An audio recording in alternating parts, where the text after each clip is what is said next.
Hello. What's up this afternoon, everyone? Welcome. Fine Wednesday to you all. An Aetherdrift Early Access Day to y'all. Good to see ya.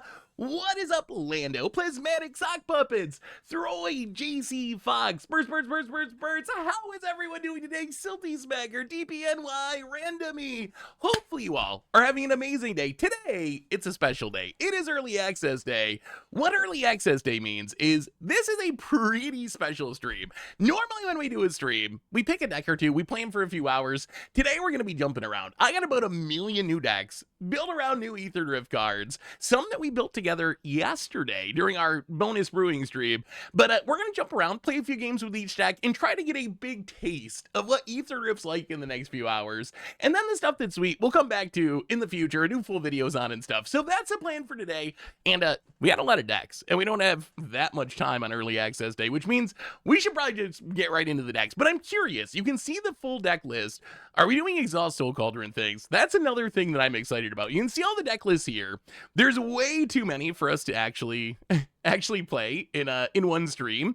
So if there's some you really want to see, let me know, because we probably won't get through all of them today, although we'll probably get through all of them eventually. So yeah, deck A, I'm trying to delete it. How do I delete? Can I not delete a deck? Where's the, I thought there, oh, I see. I'm in the game screen.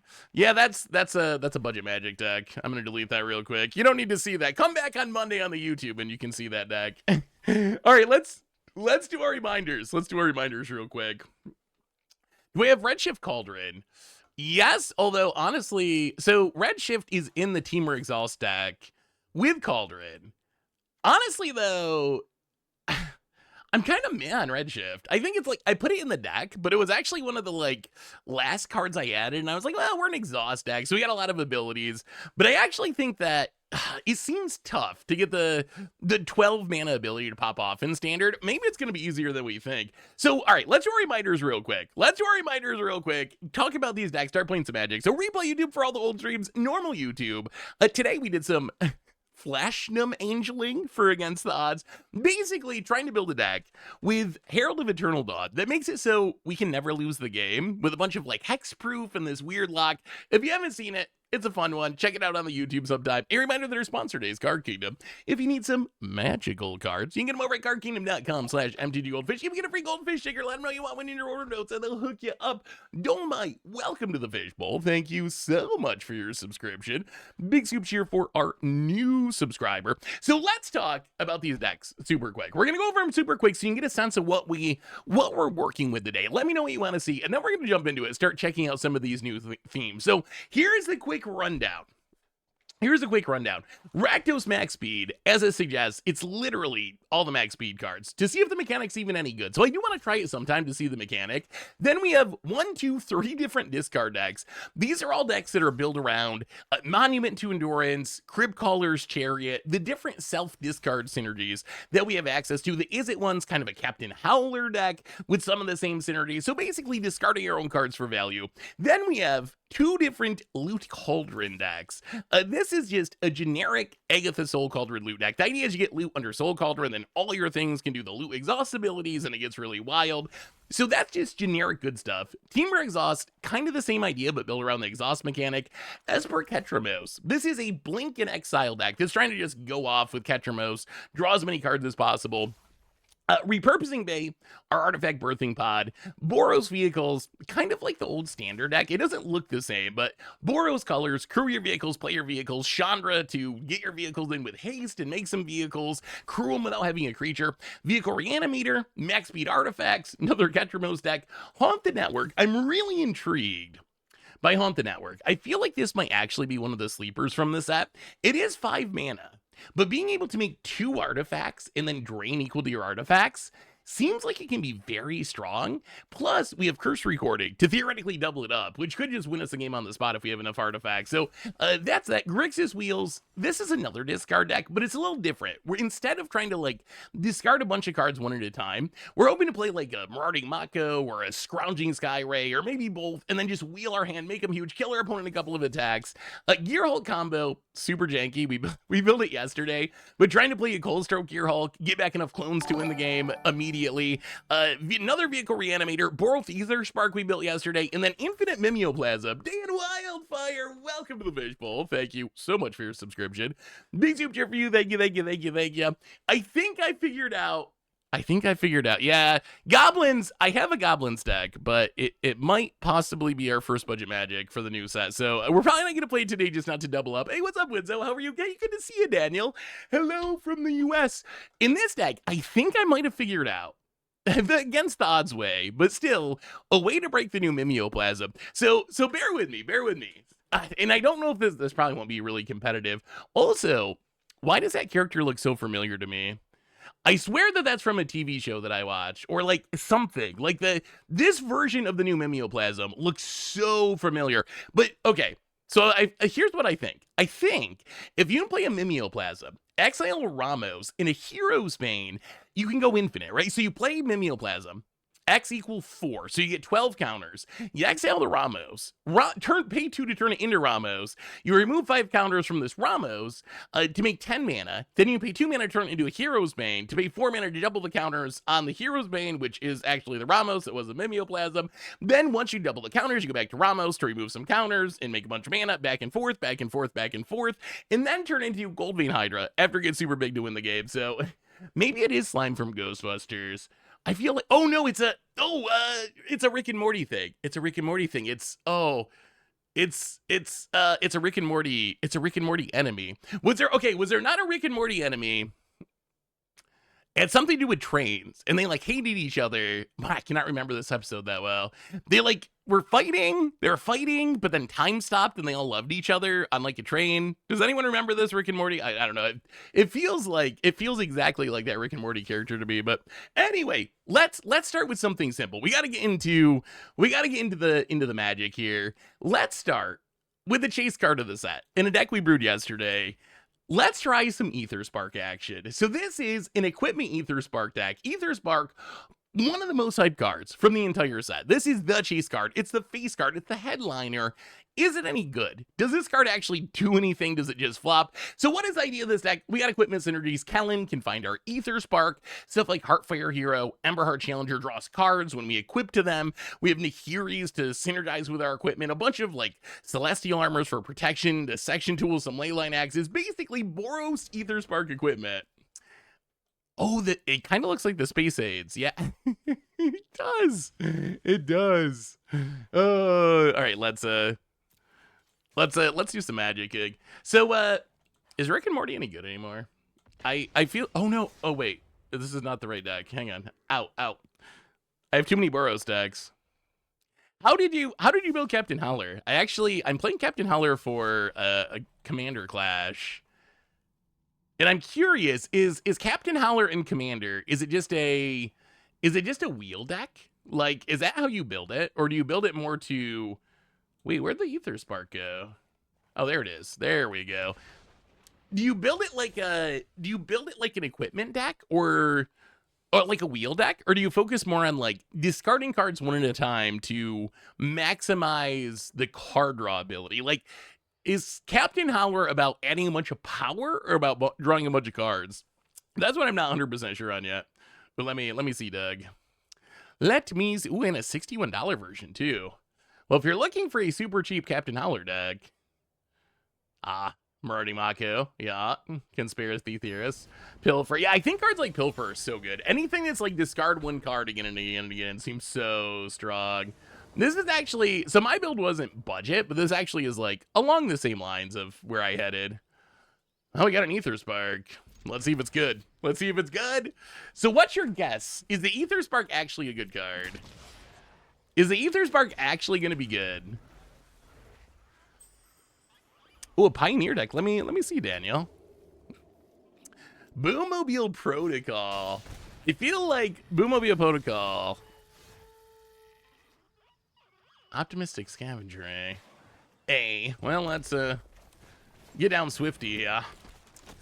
We do need a creature for the Aether Spark to go on, or it becomes much less exciting. Like, if we don't have a creature, the Aether Spark kind of does nothing. An opponent.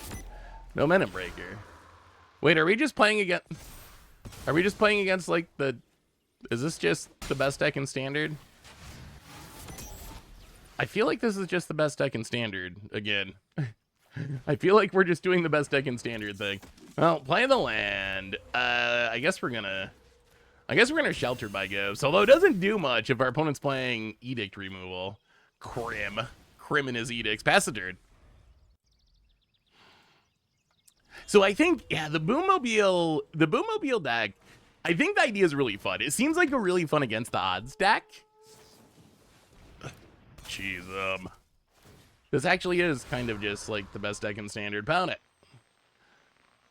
Going to kill the Heartfire Hero. Actually, wait, they can't. Yeah, okay. Kill the Heartfire Hero. We get no damage. They get back their Scavenger.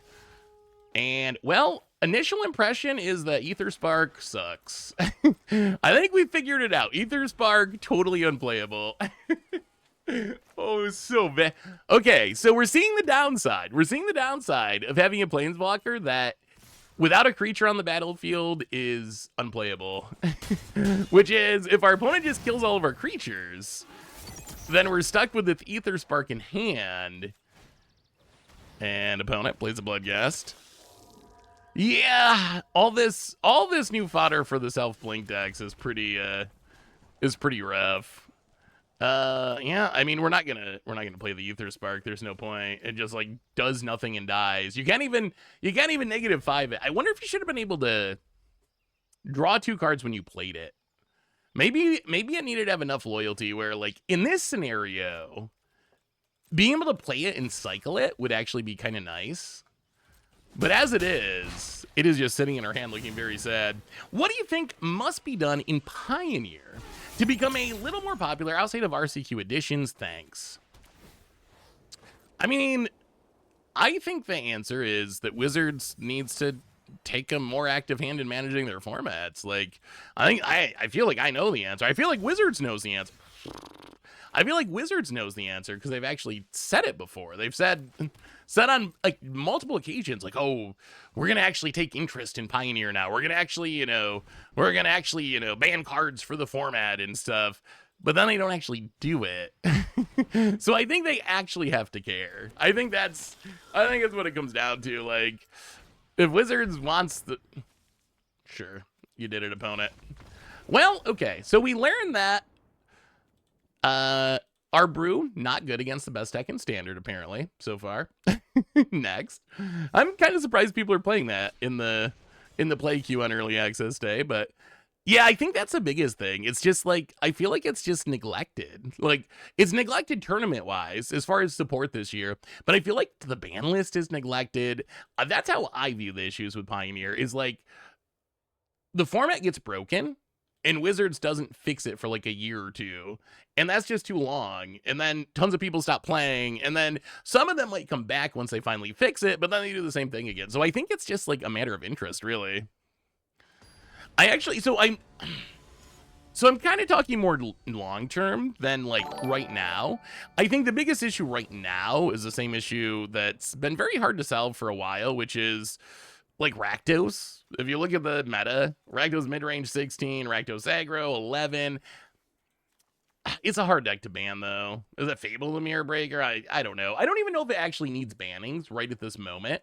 But I think that the long periods of unplayability are the problem. GR Michello, welcome to the Fishbowl for the 20. That's a lot of lane line access for the 27th month. Thank you for your subscription. Big super. Hey Seth, I'm a little disappointed in Aetherdrift. No Kellen. Is it a real Magic set without Kellen?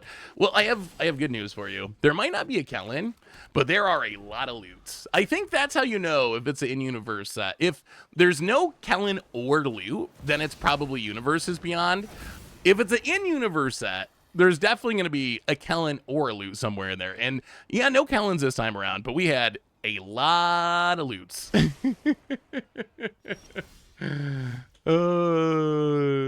BioWare director got hired by WotC and other news.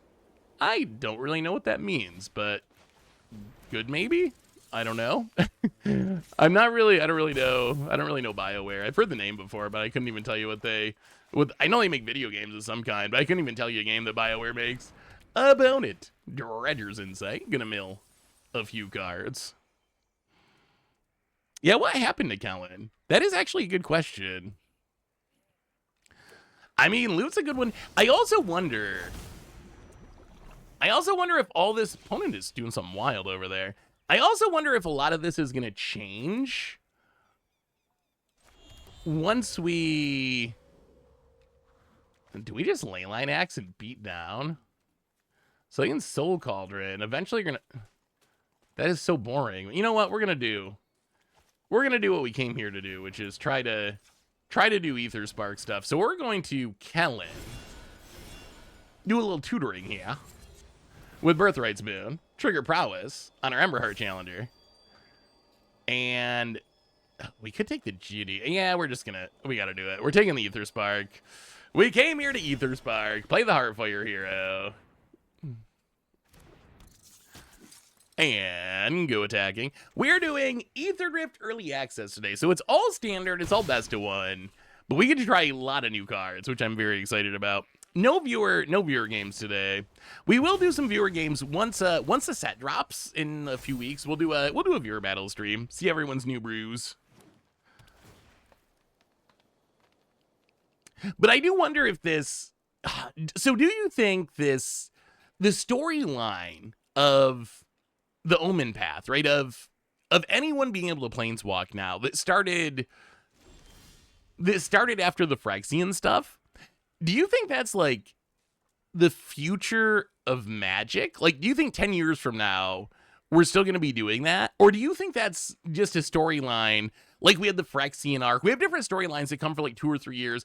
Do you think it's going to be is that a forever thing? Was that like a change of the game in the lore of the game? Wow, we actually get to Aether Spark, maybe. Well, let's try it. Aether Spark. Trigger Prowess. If you counter this opponent, I'm going to cry. We put so much effort into this. Haha. Okay. Aether Spark. Plus it. Put it on the Emberheart Challenger. Trigger Valiant. Oh, we're doing it. We're living the dream. Wow, that looks...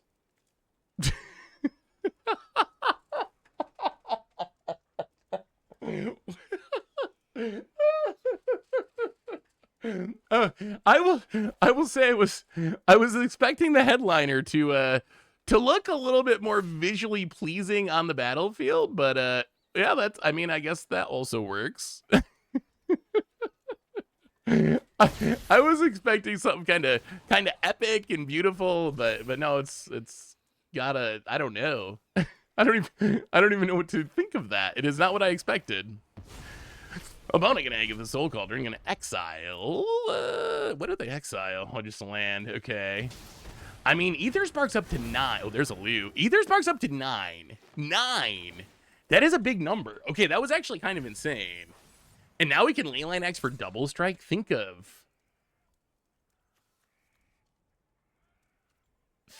the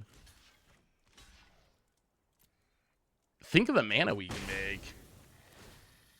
Well, Hyper Hero, paying it at 8. Opponent also has a loot in the graveyard, but doesn't have any mana. Oh, Rebel Salvo is actually kind of good. Well, 1 and 2 and 3. And equip up that Leyline Axe on the Emberheart Challenger that's wearing the Aether Spark. This card can get some loyalty, can it? Another Rebel Salvo, too. I'll go to combat. Attack. Actually, this is so boring, but we just win, don't we? If we Rebel Salvo, we just win. Well, okay.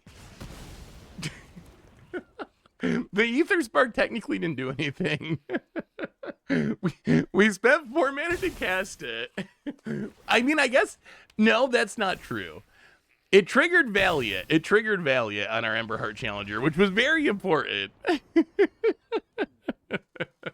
but yeah, the Aether Spark...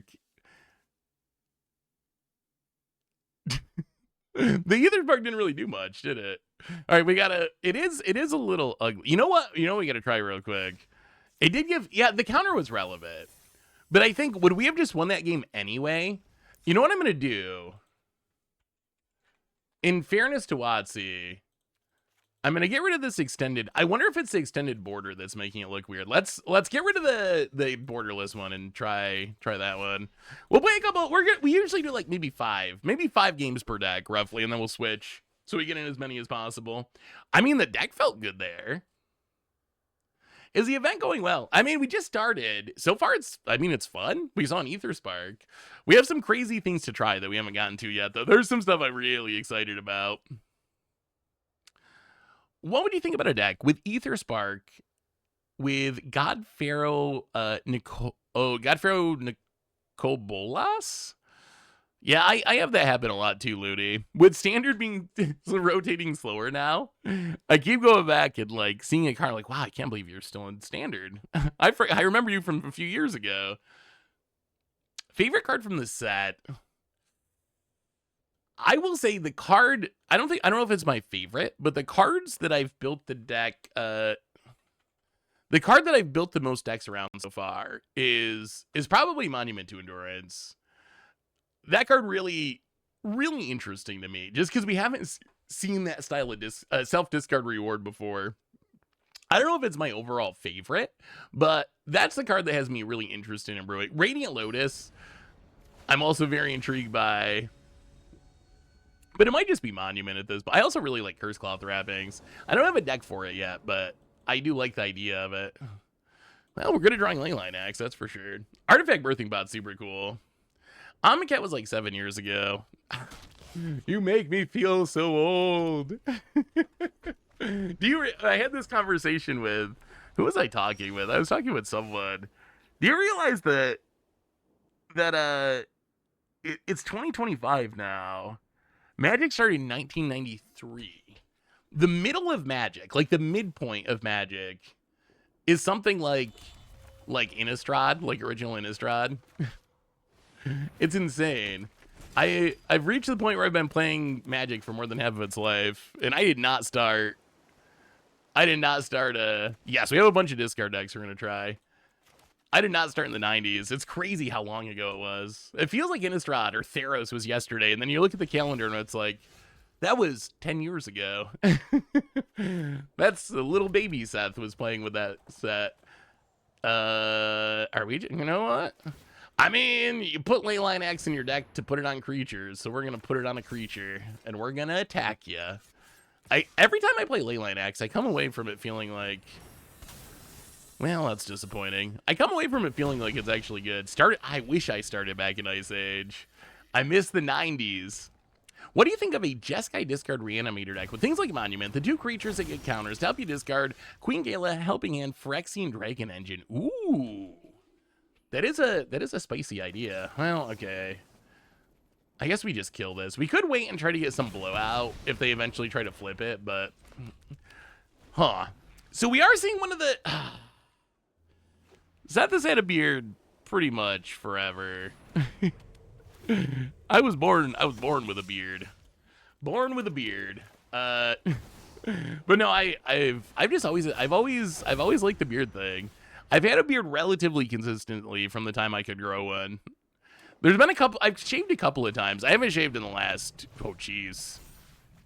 10, 15 years. It's been a long time since I've actually shaved. But there's been a couple of times where I've shaved in my adult life. I don't know what people do. I think if I shave... Man, this isn't going well. I mean, one of the downsides of equipment deck is we kind of have this, like... We need creatures and we need equipment. And right now we're drawing all the equipment and none of the creatures, which... I feel like the mix is okay. We have like 20 creatures in the deck, so it's not like we're being super, super greedy. But that is a risk of this deck. Goldfish 1 million. I don't know what people would do. I feel like people would freak out. I think if I actually just showed up on stream or something with a...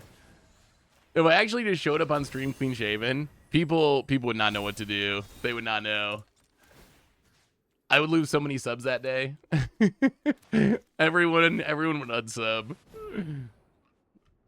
If I ever did shave, it would be some sort of charity thing. 100%. I've always said that. That would be the only way I would consider it, is if there was some sort of charity thing where it was actually going to actually gonna raise like a very big amount of money for a very worthy cause. Well, we're looking pretty dead. But that would be the only way I would actually really consider it. Yeah, this went horribly. The artifact deck's looking good though. Our artifacts got how much, like 10k? Honestly, I'd probably be hoping for more than that, because I feel like when we've done charity streams in the past without shaving my beard, we've been able to raise like 5-10k pretty consistently. So I feel like it would have to be something really special. It wouldn't just be like a regular charity stream. Honestly, if I had to pick, I would shave my head before I shave my beard. You are more likely to show up at a stream someday with me not having any hair than you are to me not having any beard. I actually shaved my head once, and it was, I wonder if I can find, okay. Oh, now I'm gonna have to try to look this up. All right. Two more games with this deck, and we'll switch. Let me see if I could. Maybe it's not as bad as I remember. Because here's the story. Can I actually find?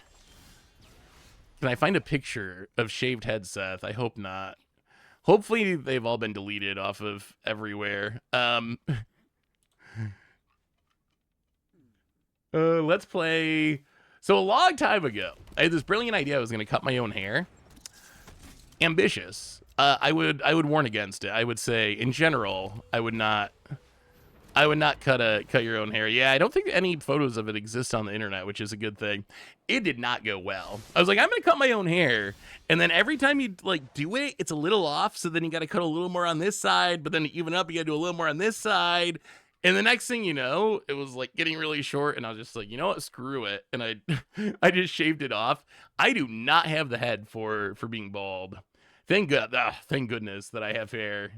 It just my skull doesn't like being bald for some reason. It just looks weird. So yes, I was bald once, thanks to my own stupidity. Have not tried Mono Grid. This is the first deck we've tried so far. Deck number one. We will try more decks as we go along. I mean, if you can actually cut your own hair well, that's awesome. I wish I could. Like, the idea of being able to cut my own hair sounds awesome. I just don't have the skills. I don't got the skills. I can brew a deck, but I cannot cut a hair. Found I get to demand answers. Wow, that. All right, so play the vehicle. Sack the vehicle, draw some cards. There's a Chandra. Well, I have bad news for you, though, opponent. The bad news is we have an Ether Spark. The Ether Sparks are coming. Oh, discards a Portal to Phyrexia. That's scary. Well, okay, so we will play a land. Hello, Arena. Ether Spark. Uh-oh. Wait, did Arena just die during early access? Maybe if we turn the TVs off. When a bald person washes their face, where do they stop? I was very afraid that I was gonna go bald. Could shave your hair and do a collab with Nami. That would be... Is Arena crashed? Oh, it's on... Oh. Oh no, we're gonna... Oh, not like this.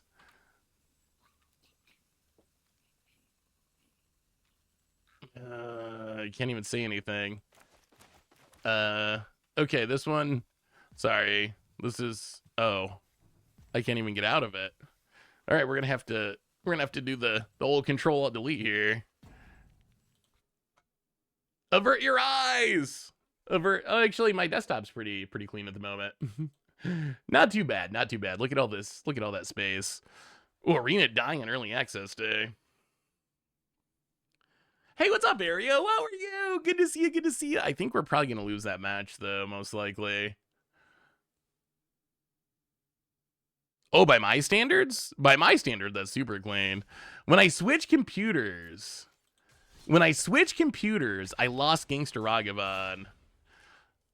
I lost the... I thought I had it saved, like, on a Google Drive or something, but I didn't. So, it's locked away in my old computer, and I know how to find it. We might have to recreate it. I got a new computer. So far, it's been good. Although, I've still had the weird issues with my audio, which is driving me crazy. It is pre-built, but not from Costco. I mean, this hand's we're going to keep... This is a good hand. Too good of a hand, even. It's just a boring hand. It doesn't have a Aether Spark in it. This is a very, like, spiky hand. Play the Heartfire Hero, ward it up, Skrelv it up, smash ya. So what are we going to play next, chat? What's next on our... What's next? We got to try... So stuff I really personally want to try. We got to try the, like, Soul Cauldron Loot Exhaust stuff. I'm very interested in that. We got to try the self-discard stuff. There's actually a lot of stuff from this set that I'm very excited about. I feel like this is just a free win, though. I feel like this hand is just a free win hand. Unless our opponent has a random Edict. I think that this Heartfire Hero just gets him. Oh, yeah, Haunt the Network. Oh, yeah, we got to try Gear Hulk combo, because we brewed that on chat yesterday. Opponent. Gonna kick off celebrations. I did not see the new Jurassic Park or Final Destination trailers. Do they look good? You know what, actually, let's do this. This hand becomes interesting now, thanks to Kellen of all things. Kellen into the Aether Spark. Play the Bivouac, and smack it down to 14 past the turn. Oh, don't worry, loot's coming. Loot's in the Exhaust deck, it's in the Soul Cauldron deck. We have loot decks. Loot, Ketrabos, self-discard, Haunt the Network, Gear Hulk, vehicles. I think those are the big six. Those are and then we're doing the Aether Spark now. I think those are the big six on the top of my head. Debris Beetle is going to happen, but probably not today. That's going to be something special. I haven't built... Wow, they actually got out of it. I haven't built the whole deck yet. Now, play the land. Now our Aether Spark's sad. Let's play Kellen. Let's play Skrelv. New goal. Get the Aether Spark on a Kellen for ultimate 2025 Magic experience. What do you think about max speeding Commander? We actually had a pretty big debate about it on last week's Commander Clash podcast. My feeling is you need to have a critical mass of max speed cards. Well, I mean, we gotta go for it. Aether Spark. Plus one it. Put it on Kellen. So if we attack, this has double, we're fine. Go to combat, hit you with the Kellen. Get a bit of loyalty. Jump blocking actually minimizes the loyalty here, which is awkward. That you sees? So opponent's gonna block with a Higher Claw. I mean, the Aether Spark does get a lot of... It does get a lot of counters, I will give it that. It does get a lot of counters. So I think the issue was specifically with the extended border Aether Spark. I wanted to switch on purpose to see, because this looks fine. This actually looks how I would expect. It doesn't look epic. It's not like it's some crazy, like, super cool animation, but this actually looks how I would expect it to look. So apparently it's a visual bug, specifically with the extended border one. Found it. Getting closer to max speed. With the Gastrol Thrill Seeker. Gastel? Gastal. I think he's French. Opponent gets in. Hits us. The art looks off-center. My favorite will still always be when they previewed the card with the Flibblethip. The Flibble... I think it was Pioneer Masters. The actual spoiler just had the Flibblethip. I think it's still here.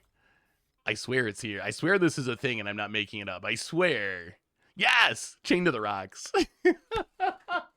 That's one of the Wizards had a chance to do the funniest thing ever thing, and they did it. They just straight up spoiled it with the Flibblethip missing art. About it gets it says. Did I miss Goblins already? No, we haven't played Goblins yet. Although Goblins probably not gonna play today because I'm working on them for Budget Magic on Monday. So you might have to come back to the YouTube on Monday to do it. So what do we do? Okay, so we have the Aether Spark.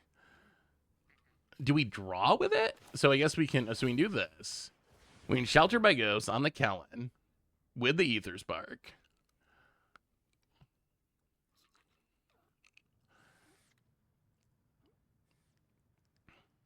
Opponent got removal of some kind, but we got Skrell for protection. They're thinking. Opponent's thinking.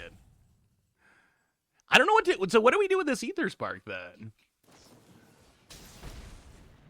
Am I going to play Poisonous with the Green-White Gearhulk? Oh! Oh!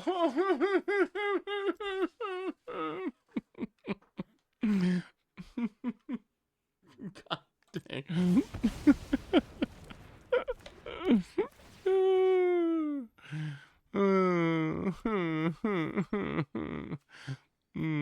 Okay, that was not ideal. Not ideal, not ideal.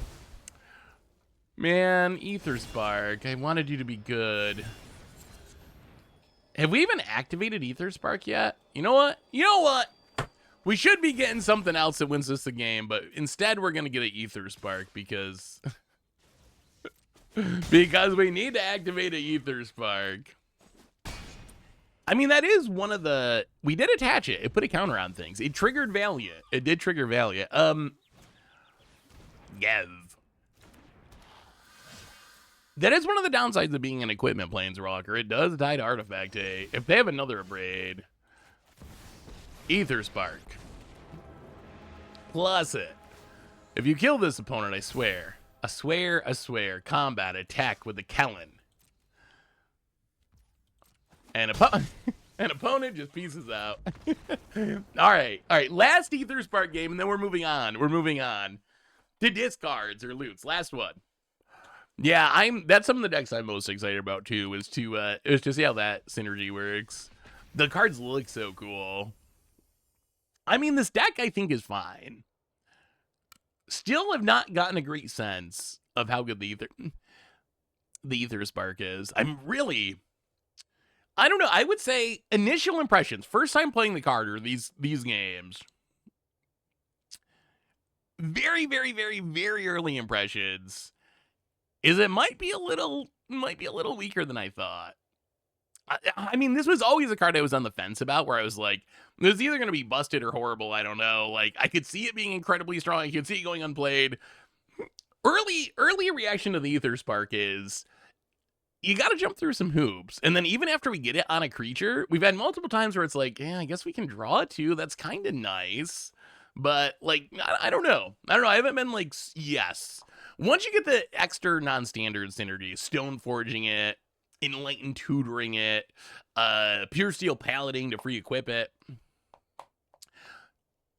But yeah, when it comes to early access, it's hard to really judge the matchups, right? Where it's like, everyone's trying to do cool new things, try out the new cards. So I try to look at, like, how does the deck feel? How do the synergies work? How do the cards feel? So I would say overall, Aether Spark might be trending down for me slightly. All right, you get one more shot, Aether Spark. One more shot before I move on. This is Aether Spark's chance. Leyline Axe, Rebel Salvo, combo. It's a combo. Get that cost down.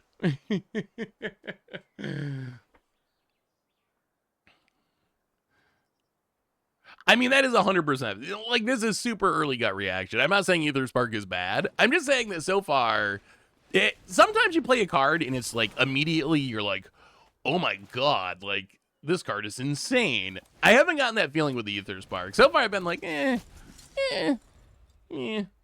But, I mean, it's 4 games on early access. So in the grand scheme of the cosmos, it doesn't actually mean much of anything. That is an issue.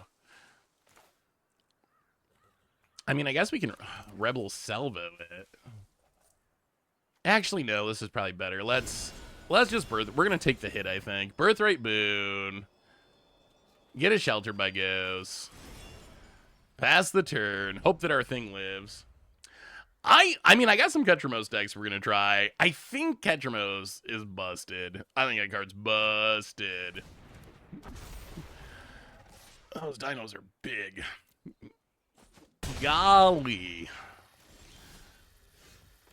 Well, we get to play a land. Sheltered by Ghosts. trigger.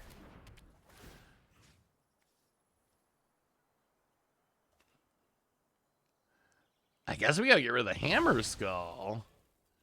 But then we just gotta pass? Ugh. Ooh, not great. The new Hazoret's in the max speed deck. I feel like new Hazoret's, yeah, outside of max speed, I feel like it's kind of a mono red card. And we're probably not going to mono red on early access day, but yeah, it is in max speed. Well, there's a GT. Play the land.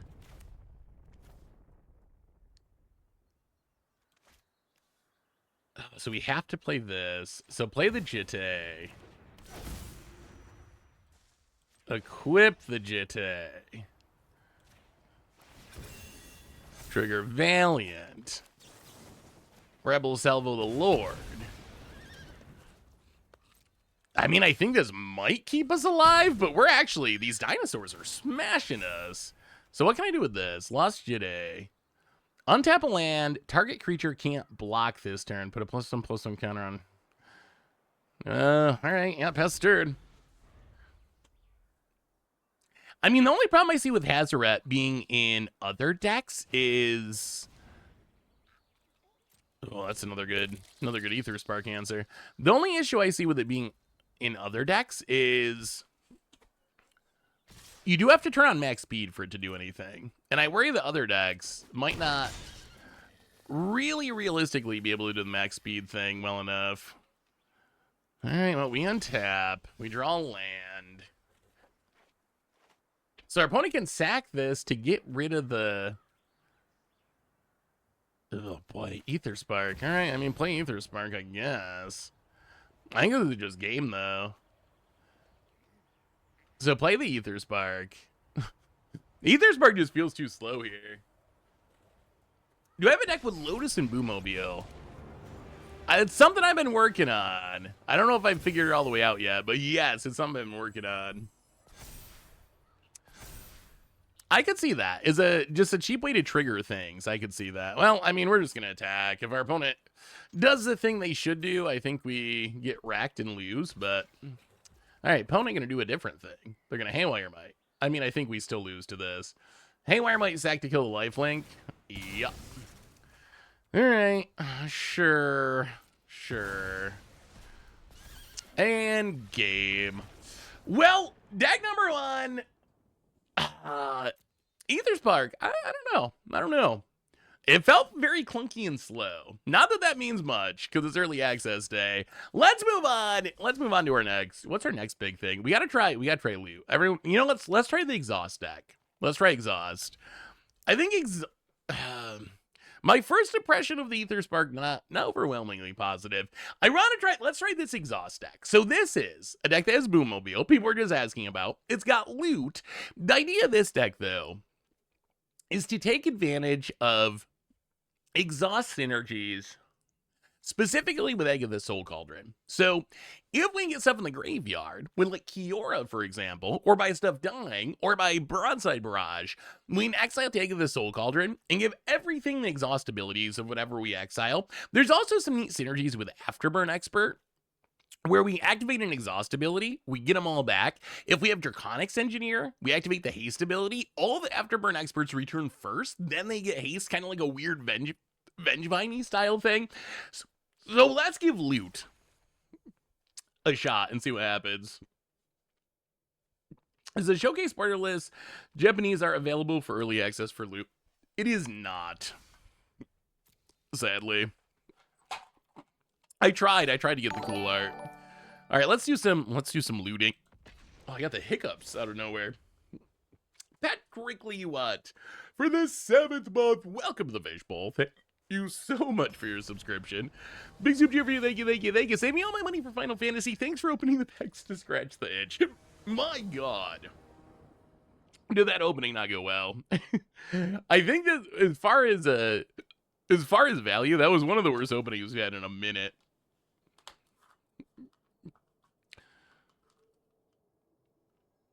If Arena had a toggleable option to turn all instances of you on cards to we, would you play with it on? I think so. I mean, I already say it all the time. It's just like so natural. Oh, there's loot. It's just natural from my these hiccups. I can't stop hiccuping. It won't stop. I mean, I guess lands are good. Are lands good? One land. We'll keep one land. The first box was really good, but then I should have just stopped there. It's kind of like the casino thing. The only way you ever win at the casino is if you stop while you're ahead. You go to the casino, you like put 20 bucks in the machine and you hit on it and make 50 bucks. If you quit there, you actually beat the casino. The problem is you continue putting more money in the machine and you will lose it all inevitably. Oh, we're up against CGB. All right, mono black, eh? Well, get in there with a rubber belt Maverick. CGB cannot overcome the power loop. Well, it does feel like he's playing a control deck. How the Verges felt when deck building so far? Did you feel like the initial color weighted? Which colors you felt were viable to play? Yes. The initial color does have a huge impact. Jeez. All right. Well, black doing black stuff. That is a Soul Cauldron, though. I do like that. You know what black is not good at? Even in 2025, that is blowing up artifacts. That is the one weakness that black still has somewhat. No, play the land, play the Soul Cauldron. And pass the turn. Jaguar for the 77th month. Early access day indeed. Jeez. It's only early access day and I'm already annoyed by momentum break. About it. Bassin. Well, there's a Rubble Belt Maverick. Let's play Felicia Archaeologist. I'm not actually even sure if we want to... Actually, no, let's do this. Let's... Fable Passage Crack. I'm not even sure if we want to hit anything with Felicia Archaeologist, so we might be better off just... What is this deck trying to do? Is this a snake deck? Maybe it's a silly Viper. That would make sense if this was a Viper deck. You play all this stuff and then sack it to the Viper. Well, Archaeologist. Oh, I kind of want that cash grab. We got to take the cash grab. The upside of not taking anything is it gets a counter. Which is relevant with Soul Cauldron. You know what? I think we keep both of these. Loot with 6 mana is pretty good. Well, let's take it up. Draw land. People are stream sniping in CBG's chat. Nah. I mean, it's early access day. Honestly, I don't even mind. I've played in tournaments before when people have stream sniped, and I don't even mind that much. It's a viewer. It's a viewer. I just say like, hey, like, leave a comment. Send me some bits if you want to stream snipe, and we'll call it even. Honestly, you should not stream. This is not in support of stream sniping. I think stream sniping's a scummy thing to do, but I also think it's a risk you take if you stream. So, Beseech the Mirror. Okay, gonna do a little tutoring. Probably for even more removal. How many sets until 36 loots is possible? Well, that's cheese. What are we playing? Stacks? Are we eating stacks? They're going to name loot, too. They're going to name loot, and then our deck's going to kind of suck.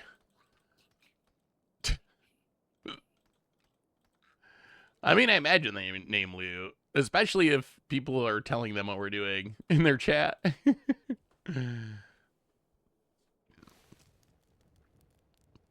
So there's enough loots to... Yep. There's enough loots to build a deck where loot is in every art. Although there's not enough where you can have every card be named loot. Not yet, at least. Well, this game is not going to do anything cool because loot's gone. Oh, this isn't even the exhaust deck. I clicked the other one, didn't I? Yeah, this wasn't even the deck I meant to play. Well, mill everything. Get a creature land. Play a creature land.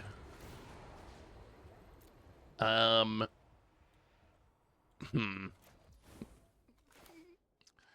Yeah, I mean, I guess we Rubble Belt Maverick on the Rubble Belt Maverick.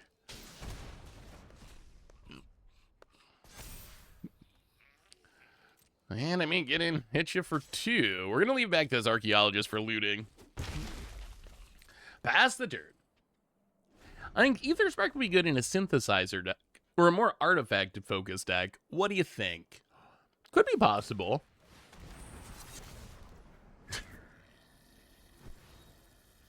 CGB chose violence. My God. This is like a deck that I would play for.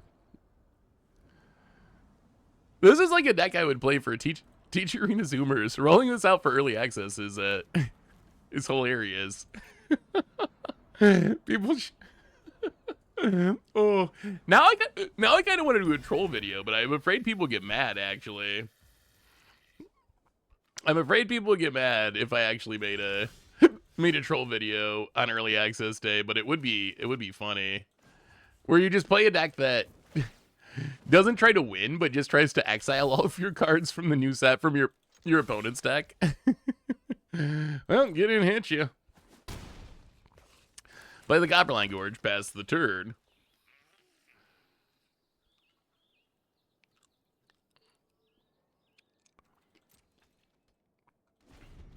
Playing some stacks by the looks. Opponent, Soulstone Sanctuary. Goes to combat attacks. Yeah. The deck looking to exile all the win cons is not the best matchup for us at the moment. Well, let's fire up a Restless Ridgeline. Are you gonna do another Stonebrain deck? Maybe. Although that's something I don't know. Do you want to see another one? I always worry about doing the same thing too many times. Running Bloodletter combo. Interesting. It doesn't really look like a Bloodletter combo deck. Jeez, that's a lot of lands. Doesn't look like Bloodletter combo, but I guess it could be.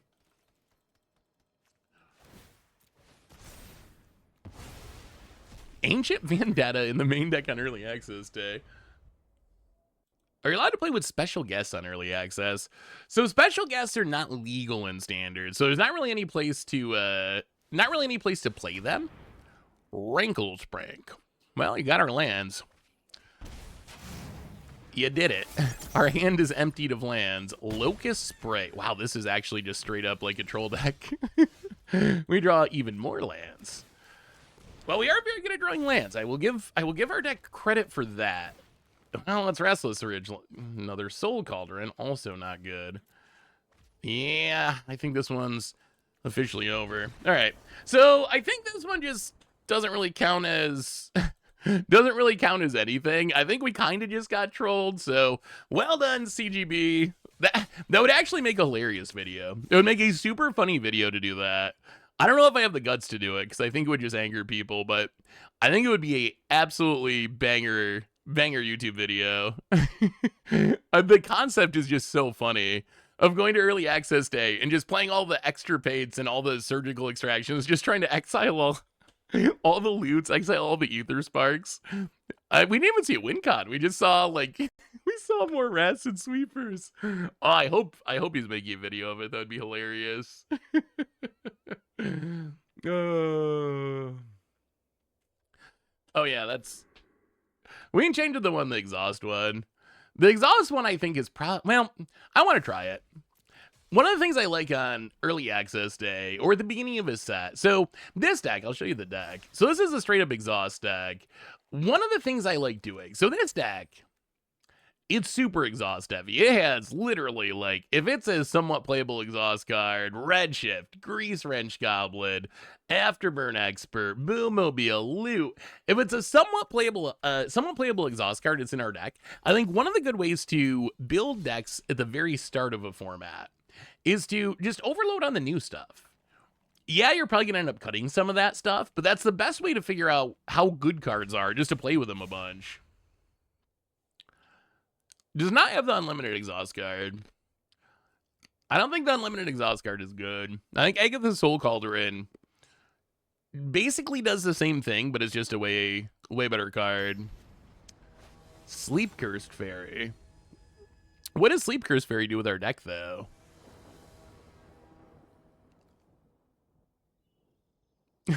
Sound like very similar. All the cards look the same. Well, I mean, all right, that's it. I mean, that's a bunch of cards with exhaust. We don't have any of the big payoffs, but well, let's play the tap land pass turn. Opponent. But I mean, how does it, like, to tap and untap itself a bunch of times? Oh, I see. You're thinking, so you're thinking you grow this big enough. Oh, that was not the right land to get here. Wait, so the idea is... So the idea is you have the Sleep Curse Fairy, you get it under the Agatha Soul Cauldron, along with a Redshift, and then you could make infinite mana for abilities. That's cute. That is a cool idea. Infinite mana, but only for abilities, right? So it's infinite mana that you can use to activate your exhaust abilities. Hey, what's up, Ninja Dave? Niatak for the 73rd month. Welcome to the Fishbowl. Thank you so much for your subscription. Big super for you. Thank you, thank you, thank you, thank you. Well, all right, let's play a Afterburn Expert.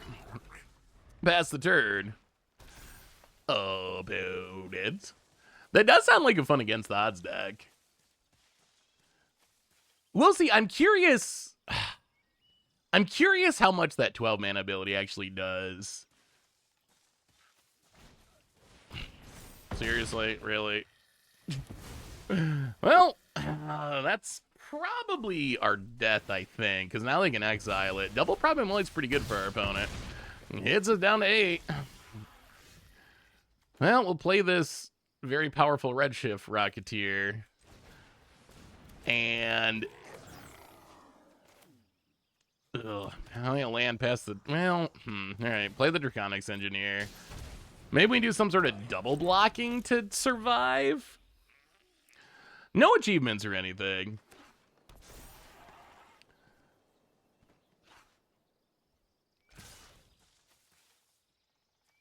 No, all the cards with these showcase treatments look the same.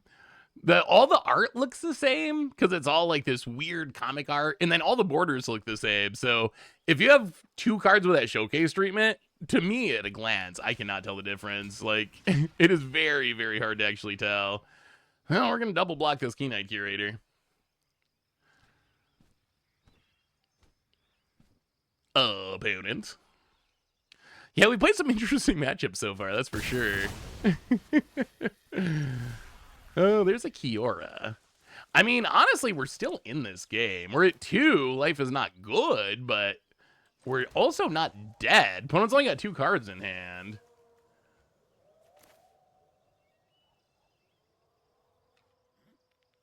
Now let's play Kiora. Do a little looting. Maybe we can loot into a loot. Ooh, all right, no, but there's removal.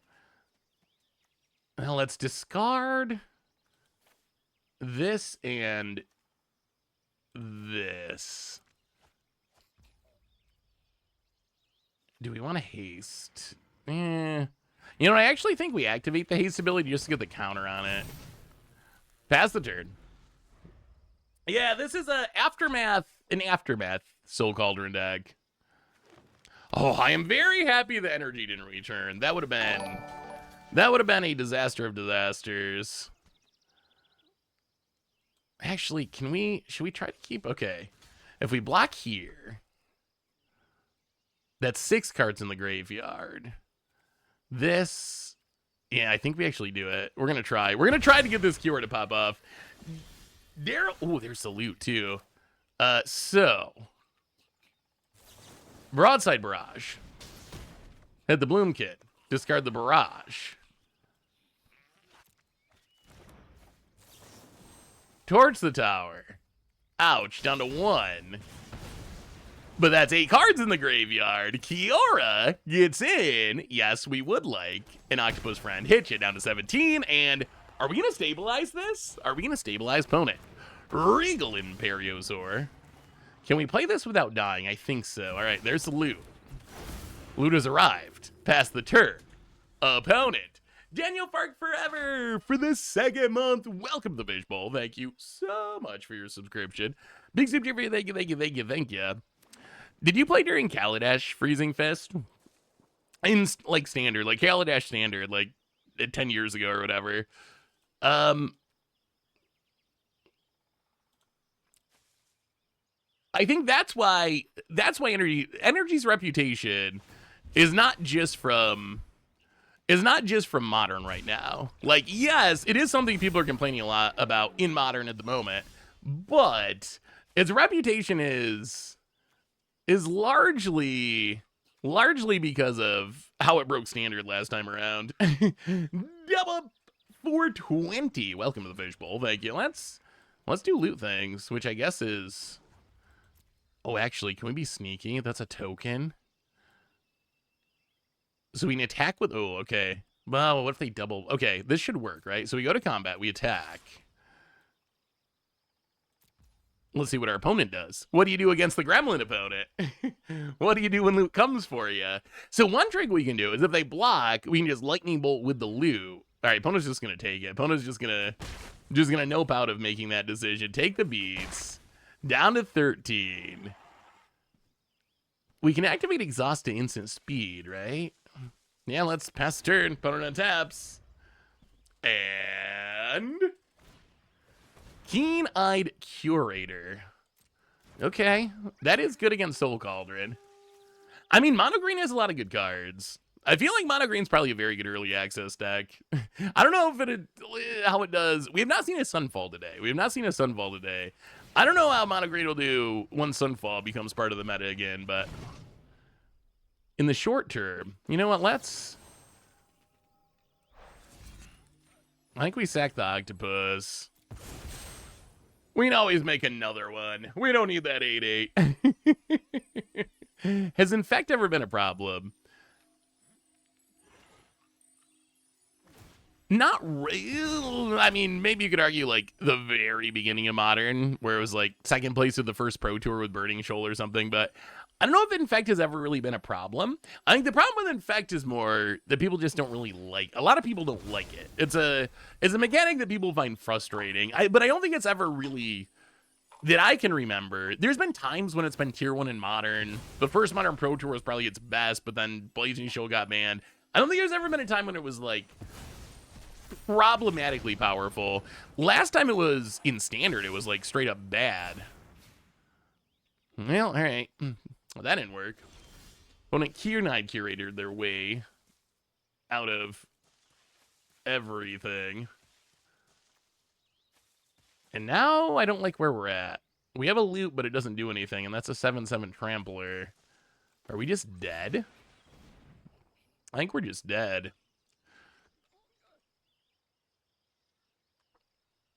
What was Blazing Shoal busted in before the Infect deck? I know, we're missing the healing solve. Being at 1 life is also making our life much more difficult. Oh, we can't even really Soul Cauldron, right? Because then our opponent just eats everything. I'm surprised how much interaction there is. Well, Kiora, just to do a little bit of looting, I guess.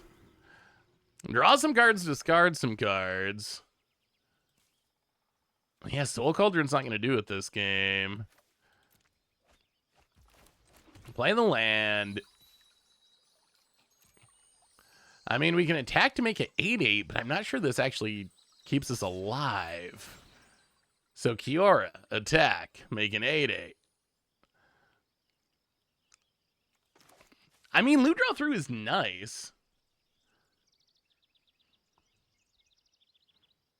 No. We had to play the Kiora first to get enough cards in our graveyard to make the Kraken. We didn't have enough cards in our graveyard. Remember, they have the Keen-Eyed Curator, right? So we only had 7 cards in our graveyard. They have 2 mana that they can't use for anything except exiling cards from the graveyard this turn.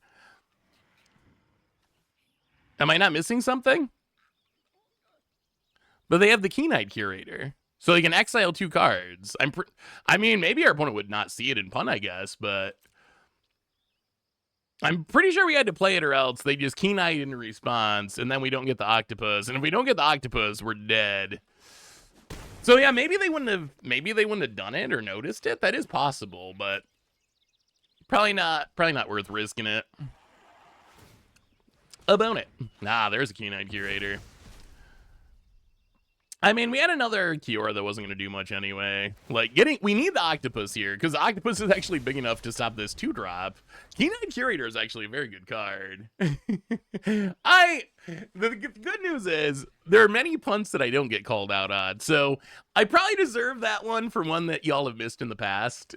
So, it's fair, it's fair. I will accept it. Oh, the full attack. Boy, do we have a mountain? If we don't have a mountain, this goes kind of sad. We might only have... Okay, we do. So we get a mountain. So it should work. So you block here, you block here, you block here. I mean, if they have shenanigans, it doesn't work. So block, block, block. We want to first strike damage with loot, and then kill the Imperiosaur. Okay, they're going to kill the octopus. Oh, and we... Wait. How did they get 2 counters? Oh, it is. It puts 2 counters on it. Yeah, I guess we're dead to the cycling. Yeah, that actually works. Well, we'll skip that one. I mean, so I think mono green, I'm pretty sure if we played mono green, you do pretty good against early access state decks. The dinosaur looked nice there.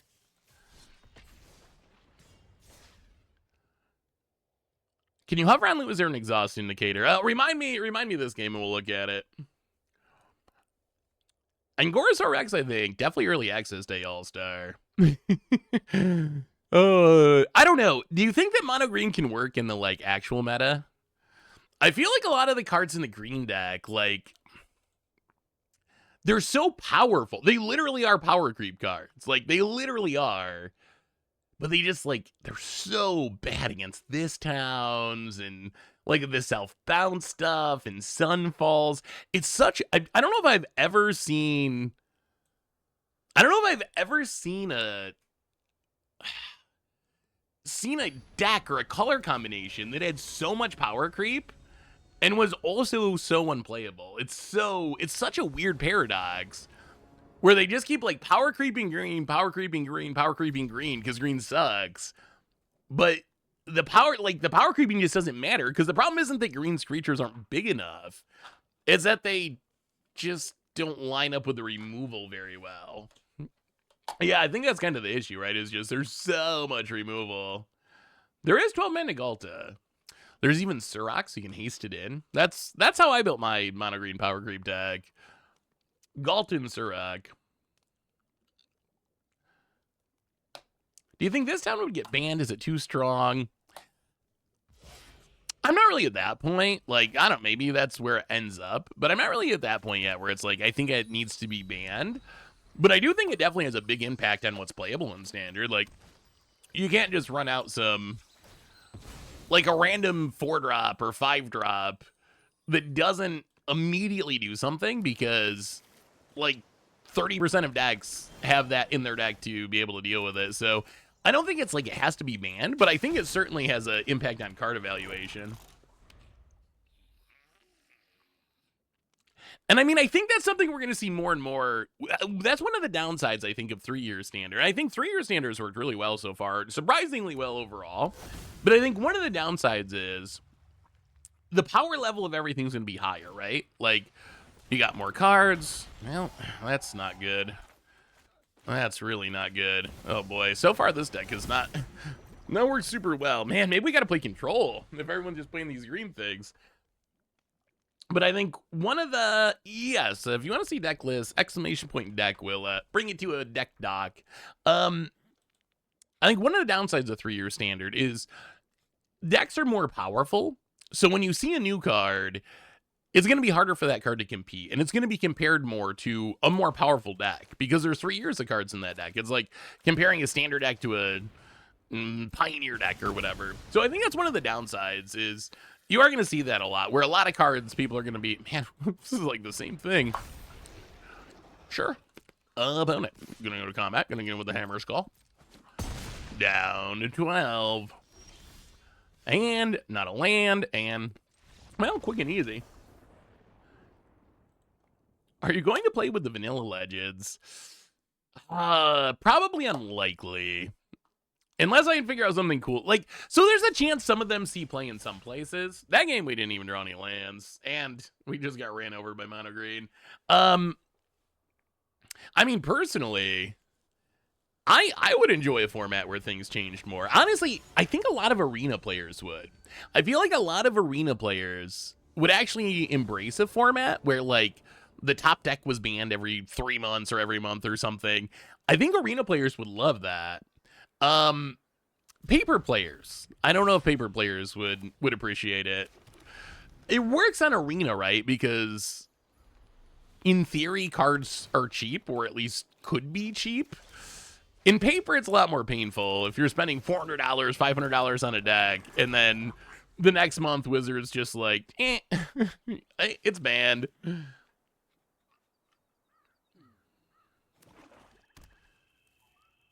Hey, what's up, Simcar? Right now, we are trying some Exhaust. We're trying the new Exhaust mechanic with Egg of the Soul Cauldron. And we got 1 or 2 more games with it, and then we're going to be moving on to our next archetype. So far, I will say, meh. But I think the matchups have just been, have not been ideal for what we're trying to do. So I think part of the min is not the deck as much as just, whew, everyone going land more into 6 mana or 6/6 Dinosaur on turn 2. Yeah, what would we do with the vanilla cards? So I think the vanilla cards, the big-bodied blue octopus, we might play that in a toughness deck. I think that's definitely a possibility. I could see that. Well, let's run out some stuff, I guess. Redshift. Draconaut's Engine. Get in with Kiora. Hit your opponent's trying to make some insects over there. So I could see playing the blue one in a bud. Really? All right. Tidal Tear. Sure.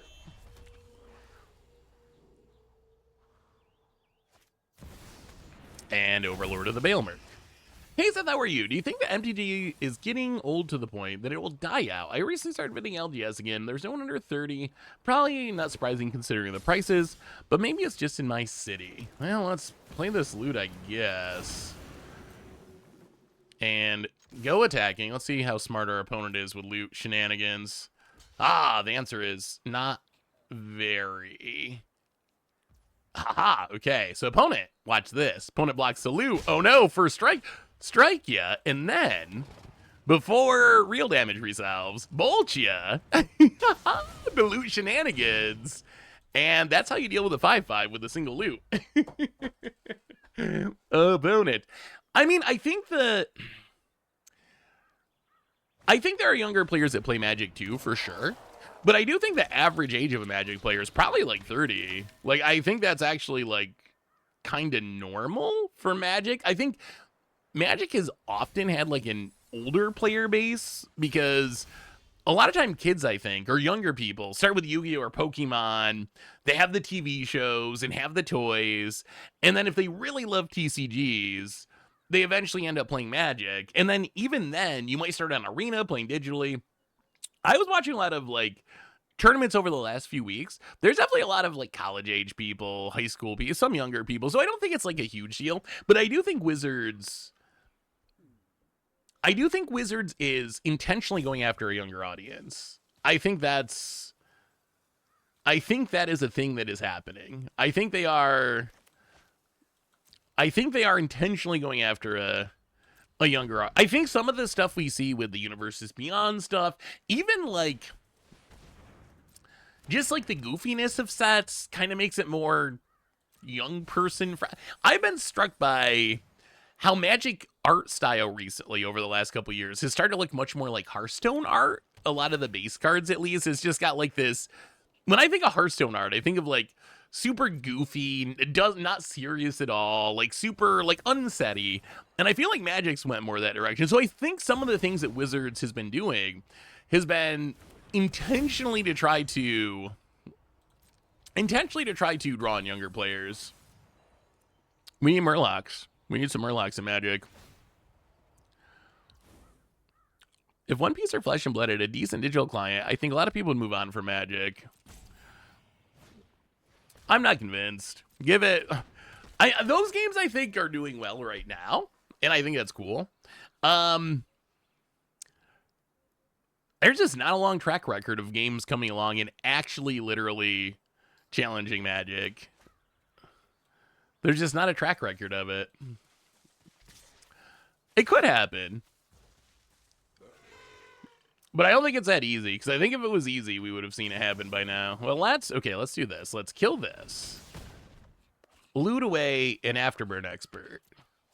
And then, speaking of looting, we will loot into an Afterburn Expert and 3 cards. And another loot, even. But I'm not going to do some unimpending. Get Overlord of the Baelmerk. Our opponent's stuff is so much bigger than our stuff. Where's our Soul Cauldron? We really need a Soul Cauldron.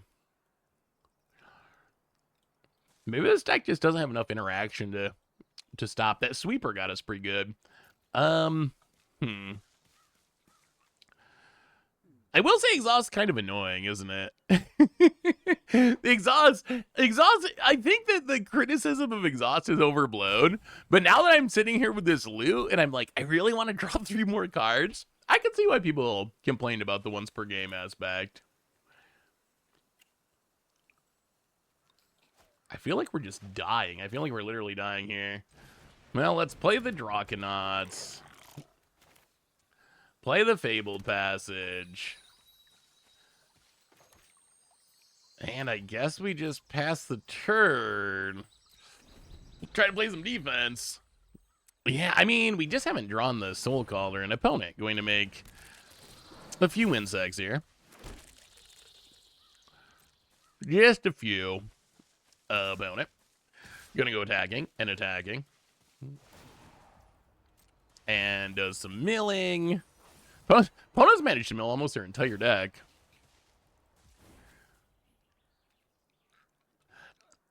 I think we need this loot to do some blocking before it dies, because we're kind of dying. So I think we actually need to try to kill some. All right, we'll do this. I meant to make a 4/4 flyer, but I got distracted. Thanks, chat.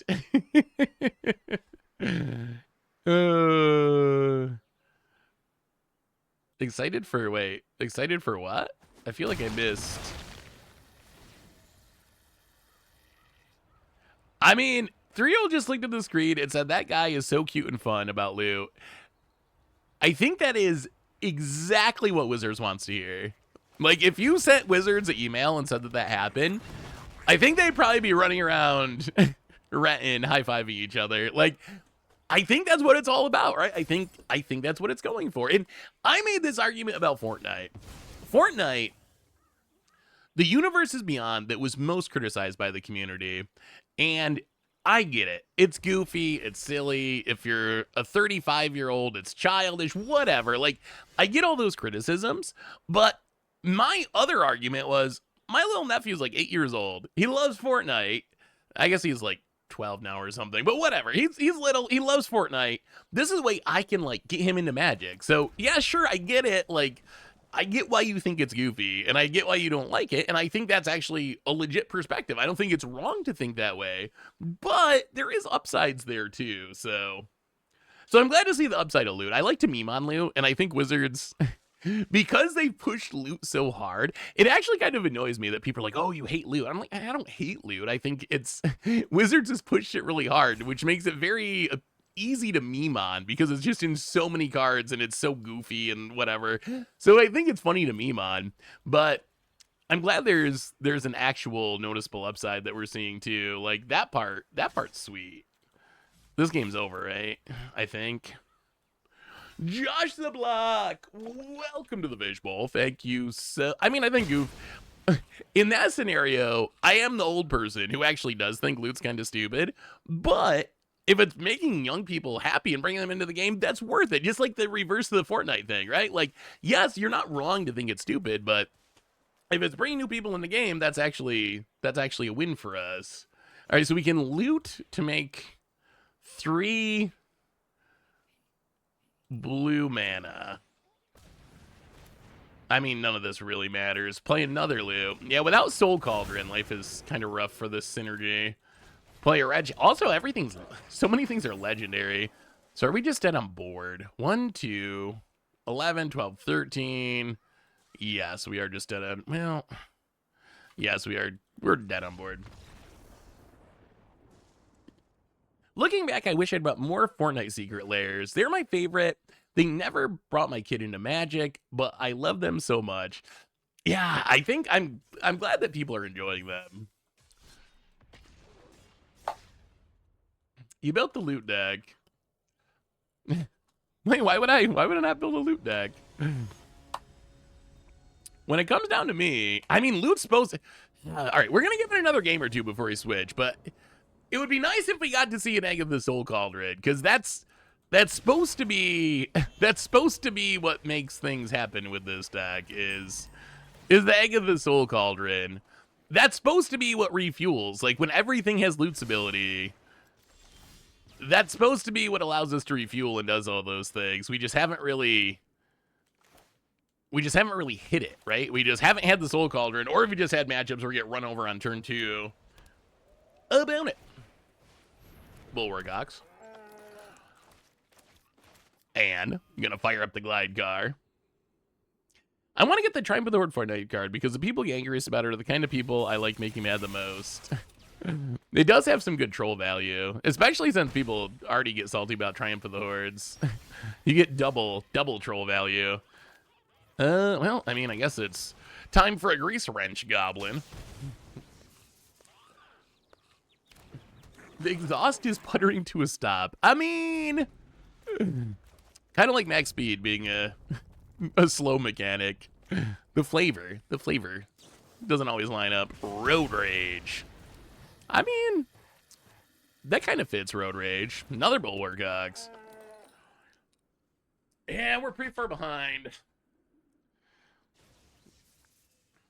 Looking forward to the all yellow Ether Trip Clash video.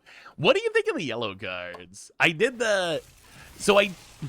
When I first saw the yellow cards, I was definitely in the like, oh, these are gonna look way different in person.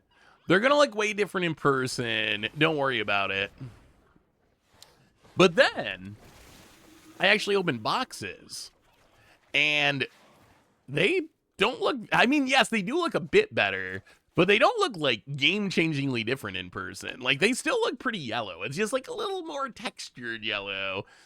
I like them because I like gold borders and I like ugly Magic cards, but yeah, I thought they would look more different in person when I opened the boxes, but they actually looked kind of very much like the internet versions with a little more texture. Be Wild, welcome to the Fishbowl. First time sub, thank you so much. Big scoops here for you. Oh, no. That is the last thing we needed, is our opponent to have a hover ship here. Well, now we have the Soul Cauldron, but nothing to do with it. Look at the stars, see how... I always sing that stupid Coldplay song. And they were all yellow. I don't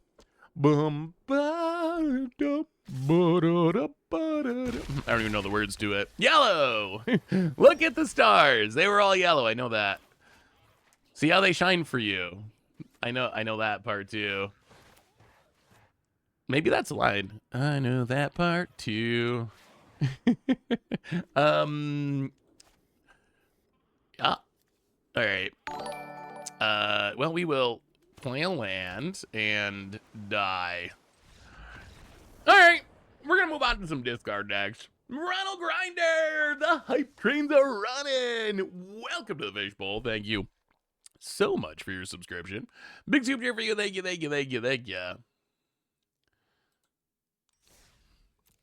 The thing I find a bit distasteful about Start Your Engines and Exhaust is they're both new mechanics, but you would rather not see them on a card. It does. I feel like Exhaust is the worst of that, right? Because it just reads like such a negative. It reads super negative, but is it actually? Let's try a self-discard deck. I don't really have a sexy mummy deck. I started to work on one. The problem I ran into with Sexy Mummy is it's all, every cool card is like 4 mana. You just have like a pile of 4 drops. Your curve is a straight line. Just a straight vertical line. Which is usually not what you want out of your decks. What discard deck are we playing though? Let's try Grixis. It's got the worst mana, but we'll try Repurposing Bay. We'll give it a shot.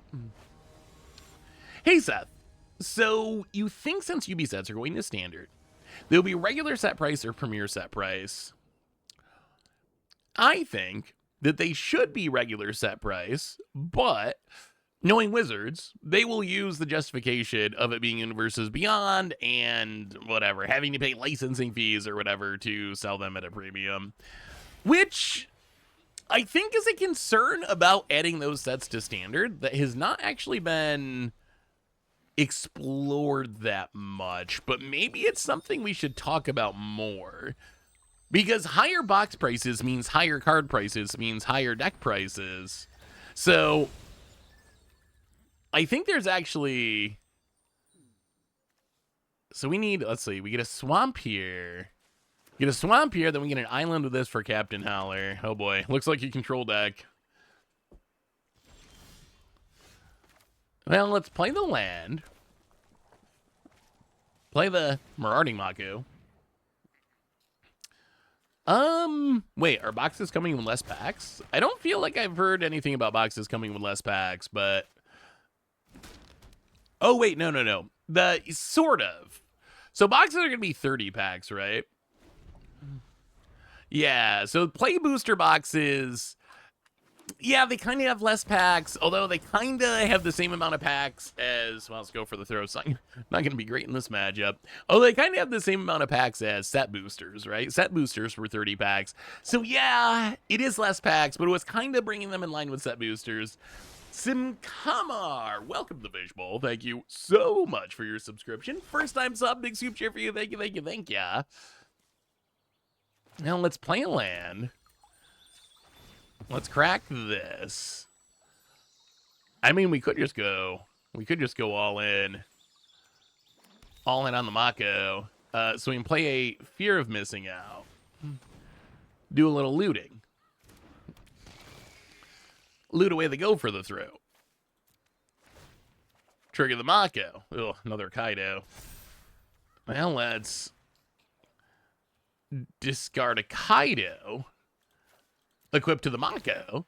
Okay. Bloodthorn Fail actually kind of doing things. And get in for 5. Yes. Hit ya. If they make a big construct, things become scary, but hit you down to 15. Opponent. What can you do if your LGS doesn't do MSRP now, is back and charge more for one commander precon than all the others? Go to a different LGS. Like, there's nothing wrong about that, if that makes sense, right? But, like, it's not like you can go to Wizards and be like, this LGS is breaking your rules, fix this. They're going to be like, whatever, it's manufacturer suggested retail price. It's not enforceable or anything. Oh, wow, okay. We might see Captain Howler do a little howling. So Captain Howler Sea Scourge, combo time. So we get to discard a card to equip. Yes, we're going to equip back to the Mako. We're going to discard a Inti. And that's also going to turn on Fear of Missing Out. So we're going to target the Mako. Do we win? Oh, we win. We got it. Then we're going to discard a card to grow the Mako. Yes, we're sure. Discard the Kaido. Trigger Captain Howler combat. That's an 11-6. Attack. We're going to untap this Mako. We're going to hit ya. Down to 2. We draw 2 cards thanks to Captain Howler. And this worked pretty well. This worked very well. And then Mako. Whoo! Okay. Oh, that was pretty good. Oh, that was very good. That little shark got big. Oh. Have you seen the latest leak secret lair? I saw a bunch of secret lairs yesterday that I thought looked good. That like artists spoiled mostly on their Instagrams. Is there another one that I haven't seen? What is the average rate of rares in a play booster? 1.2 or something. So you walk away with the same amount of rares in 30 versus... Yeah, I mean, it probably works out. Because you can't... I don't know what the actual rate is. But it is higher than 1 by some extent. When am I normally streaming? So, stream time is Tuesdays. Tuesdays at 11 a.m. Eastern time. Hey, what's up, Stone Rain? How are you? Good to see you. So yeah, that's the normal stream time. And opponent scoops it up. So yes, that's the normal stream time. Oh, I don't know if I actually officially announced this on the stream. I mentioned it on my social media. So I made a decision, chat, and since everyone's here for early access day, it's a good time to get it out. So the stream time moving forward is going to be Tuesday 11 a.m. rather than in the afternoon. So I realized, because they had, probably scared him away with the name. I realized that we have a lot of sets this year. And if I'm just going to keep moving the stream every spoiler day, we're going to be moving it like half the time. So it makes more sense to just put the stream in the spoiler stream time. And then we can have a consistent schedule and not have to worry about it changing constantly. So I think that's the plan. That's the plan moving forward, is Tuesdays 11 a.m. I mean, you could talk to your...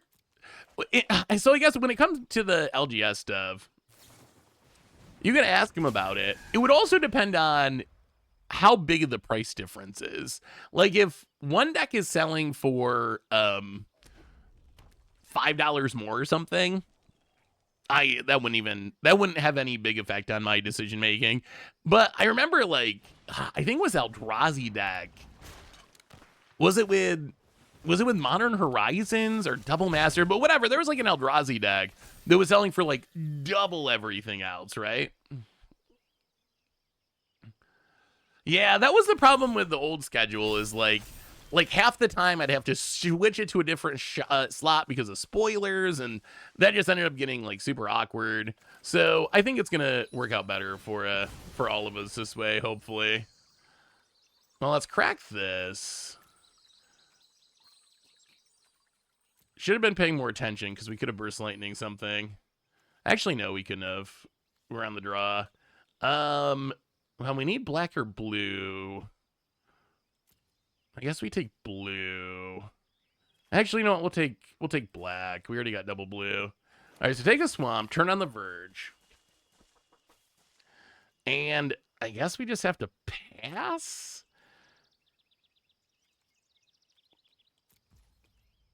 I guess we just got to pass and hope that we can kill some things. About it. Opponent's doing something very similar like us.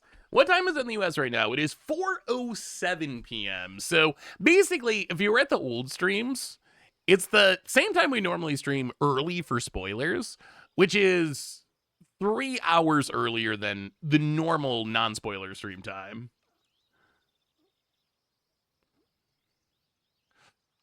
Yeah, Verges, I know some people really like Verges. I actually am kind of meh on Verges. I think they're kind of overrated. Well, okay. So Burst Lightning. Kill the Malcolm.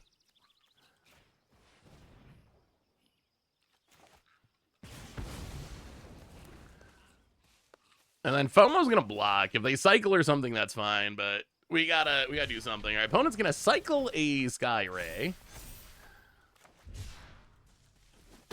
Kill the Fear Missing Out. Well, we will play our own Marauding Mako. Play the land, pass the turn. I think we gotta play defense this turn and try to kill something else. Another Malcolm. Well, let's kill this thing. We might be too far behind, though, here. Ooh, enemy cycle the BFC lands. That would be sweet. Oh, opponent found Monument of Endurance. That's the card we want to see. Monument of Endurance seems insane. In a deck builder router, it seems so good. I'm sad that our opponent has one and we don't. Opponent. Combat. Attacks. Not looking good, not looking good. We take 5 and then 3, maybe? Or they make a treasure? We don't have any more removal in hand. Yeah, I feel like Furges... I mean, they're better than Snarls, because they come into play untapped, which is nice. But they're one of those... They remind me of Pathways. They remind me of, like, a slightly upgraded Pathways. They're, like, early game Pathways that then become real dual lands. When Pathways are just Pathways all the time... So they're bad all the time. So I think of them, yes, they do get better in older formats. In older formats, they're kind of great, right? Because if you can just fetch up a Shockland or a Surveil Land on turn 1, it just turns out all your Verges forever. And then they're just these pain-free untapped dual lands. They're insane. They're very good, maybe not insane, but very good. They're very good in older formats with fetches. In Standard, it's a little bit like Pathways. They remind me a little bit of Pathways. I think the challenge is we don't have many tri-lands. Maybe we get them in cons, some tri-lands, but I feel like 3-color mana bases, they're pretty clunky, especially if you have double costs on anything. They get very clunky. What do we do here? Is there anything we can't? So we can play Brass's I mean, I guess we play Brass's Tunnel Grinder. Discard our hand. What are you getting? Spell Pierced? Discard our hand. We need to draw into land removal, I think. Odds, not super high. Oh, just lands for days. And to torch the tower. All right, good game. Do you think they'll do inverse Verges later this year? I think they'll do inverse Verges like 10 years from now. I actually think that you don't want them all in Standard. I think having inverse Verges in Standard with the current ones would be very confusing. I don't know if you want 2 lands with the same name and the same color combination, where the only difference is what color you make first changes. So I feel like they will eventually do them, and they should, but I bet it's like 5 years from now. Rather, Return to Duskmourn or something. So I think they'll do it eventually, but I imagine it's like in the somewhat distant future. Really enjoyed your recent podcast on Mana Rocks. I'm curious why you think CDH play Mana Rocks and Mana Dorks, but not casual players. So I think the difference is basically just what the formats were about. So in casual Commander, you're typically playing for a long game, and that game usually involves a lot of sweepers, cards like Farewell are kind of staples that a lot of people play that are just resetting the board. In CDH, you're usually trying to play a short game where you're trying to like set up and protect a combo that can win really quickly. And there's not really a reason, because everyone's doing that, right? The win cons are Thassa's Oracle, Demonic Consultation, or whatever.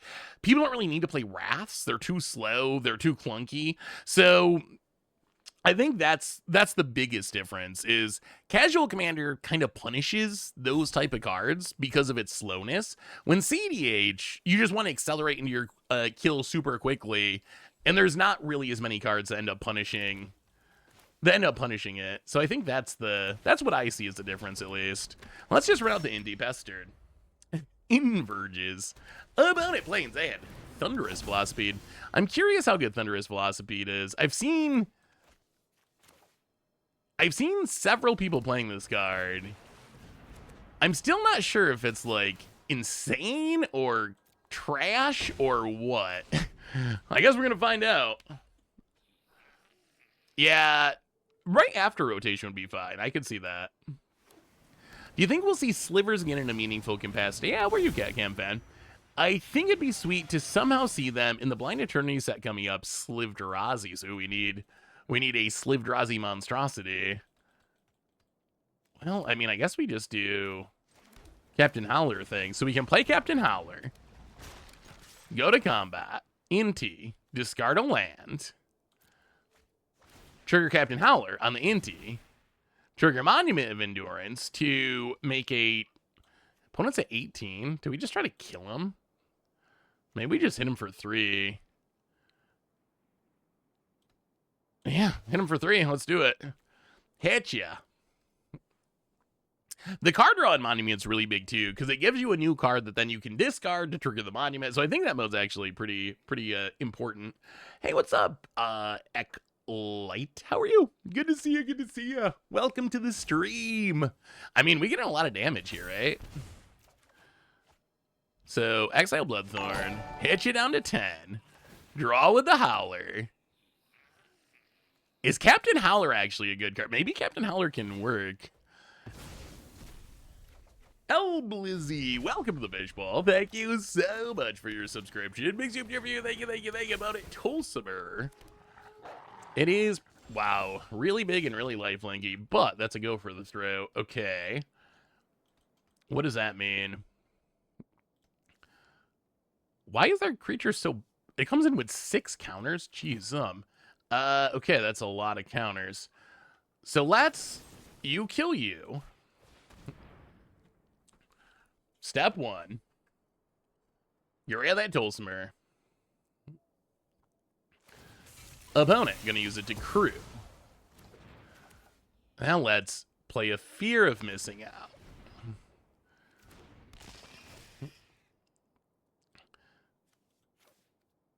Discard the Verge. Draw Mako.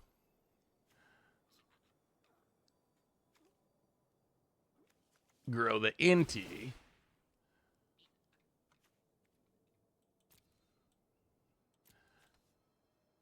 Make you lose 3.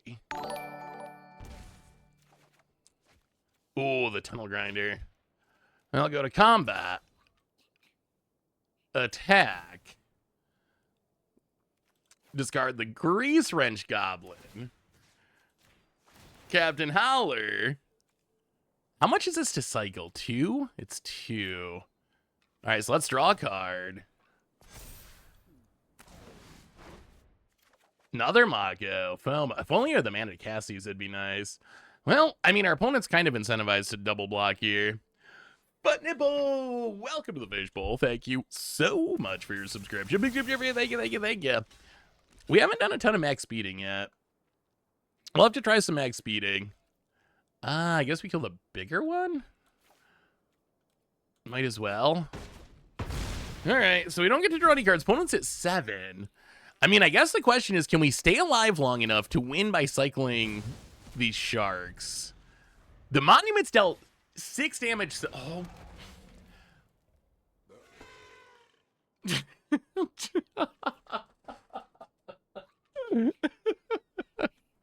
You gotta be joking. Okay, random Basilisk Collar from the top robes.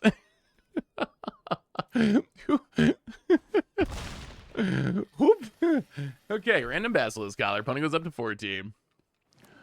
Plays a land. Tulsimir and also Basilisk Collar. Well, let's cycle this Mako.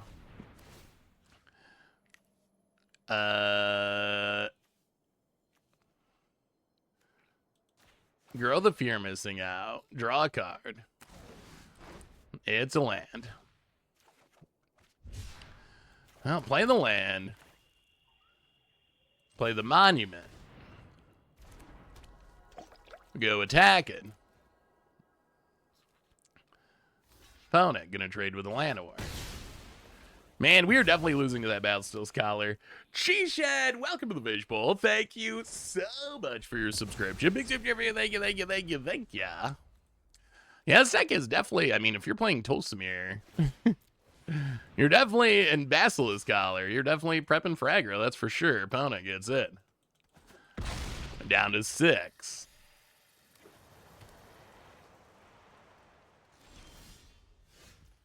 Well, being able to deal 22 here does not seem incredibly likely. Let's cycle a Mako. Grow the Shark. Draw a card. And draw a card. Oh, come on, not all. Oh, double land, okay. And a Captain Howler.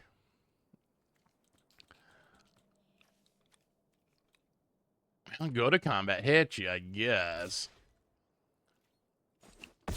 Down to 15, draw a card. No! All Captain Howlers all the time. Well, we can play this Kaido, make it ninja, play the Fabled Passage within the deck, and pass the turn.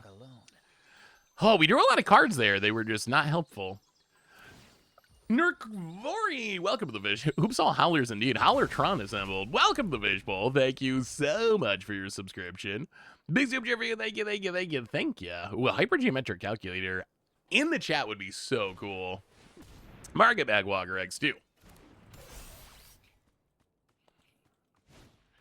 And opponent. Had lethal the whole time. But, you know, right? We're getting that token? Sure.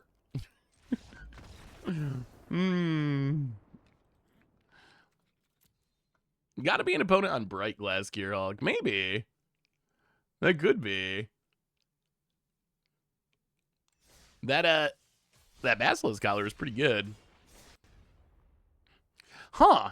Well, I kind of feel like our decks are might be too kind this go around. We might need to amp it up. We might need to amp it up next early access day. Be a little spikier. All right. On the mulligan, I guess we'll keep this. No black mana. What are we putting? Well, okay, we'll put the goat to the throat for the bottom. Well, let's play a Spire Bluff and get down the Mako past the turn. Yeah, I think Bright Glass is a pretty good card. We haven't, I don't think we've played with Chandra yet, have we? I don't think so. No discarding this turn. Hedge him for what? Down to 19. Opponent. Seachrome Ghost. Whew, lots of artifact decks. Lots of artifact decks. Opponent. Simulacrum Synthesizer.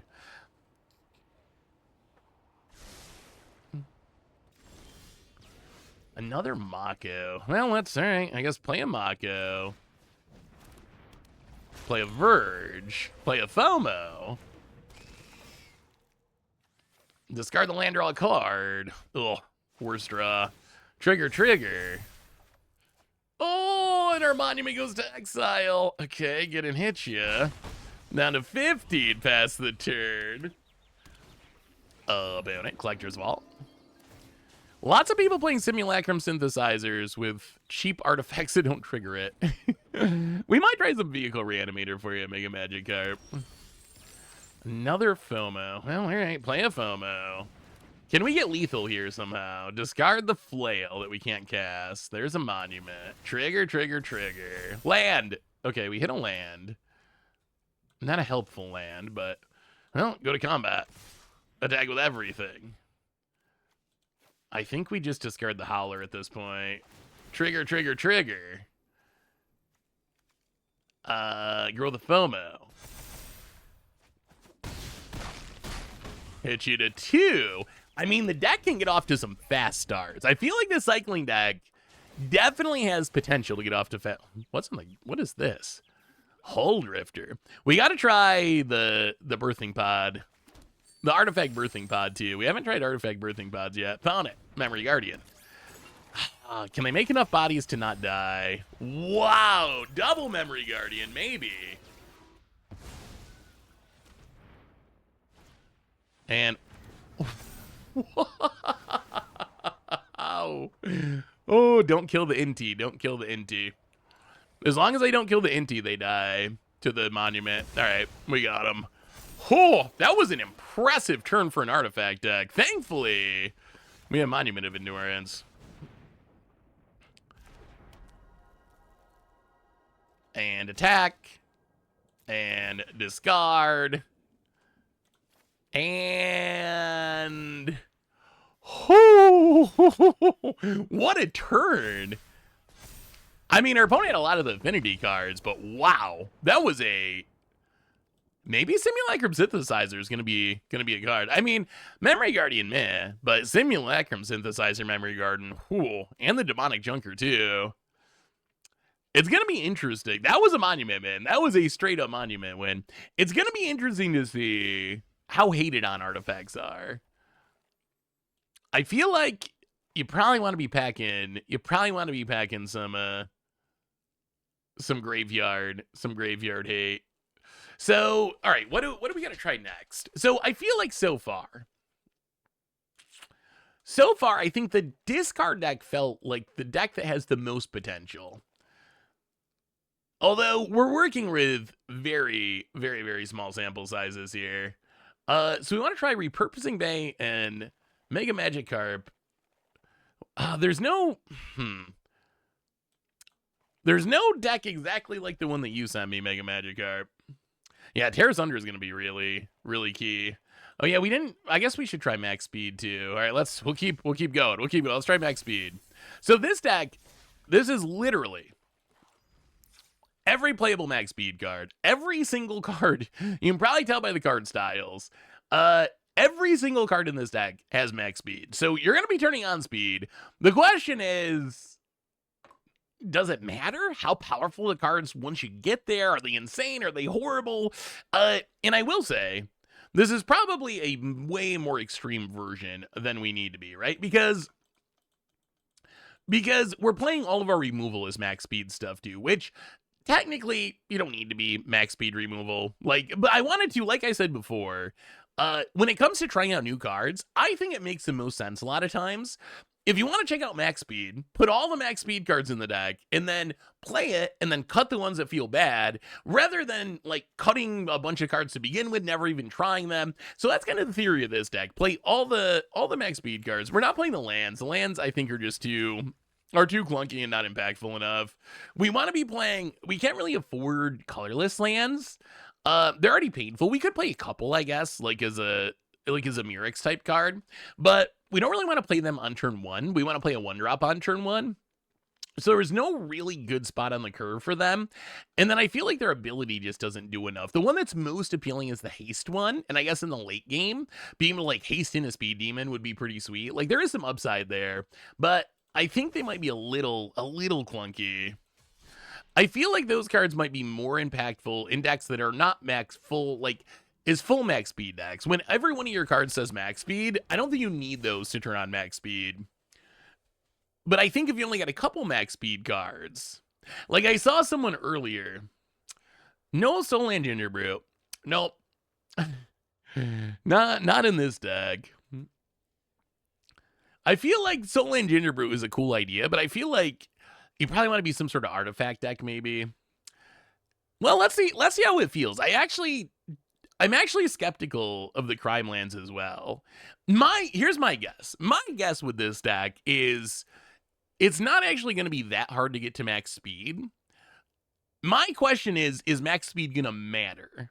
If that makes sense. Like, I think we'll get to max speed just by playing Magic, but I wonder if the game's already going to be won or lost by the time it turns on. Like, we get to max speed, but our opponent's already at 2 life and going to die the next turn. Max speed really didn't do anything, or vice versa. We get to max speed, but we're about to die the next turn. Ugh. So that's what I'm curious about. Are we actually going to see the max speed thing impact the game? Because I think we're gonna, with a deck full of max speed cards, I imagine that getting to max speed shouldn't be that hard. But that's kind of my guess. Is getting to max speed is going to be easy. But how much of an impact does it have once we get to max speed? Isn't max speed best in the control shell? What would make it best in a control shell? So I think for me, all right, year one. Well, let's play the land, get in with the gas guzzler.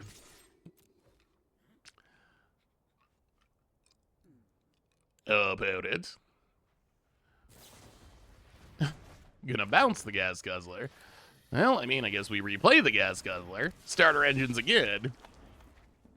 The problem with max speed in a control deck is you need to be consistently damaging your opponent for it to do anything.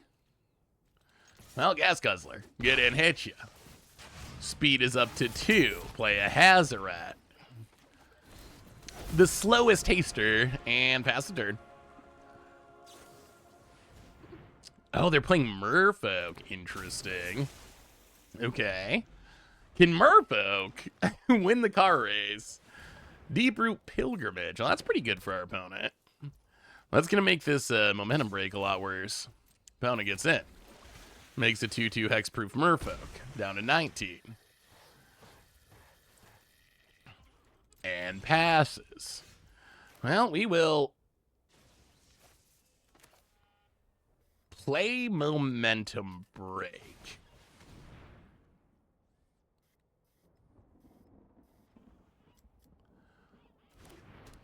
Opponent's got a sack. I'll get in with the gas guzzler. Speed is 3. Can we get in the last? Can we get in the last hit to be max speed? We're so close. We're so close. Can you try the mill deck? Riverturn Monument, Jace Perfected Mine. Pretty good combo.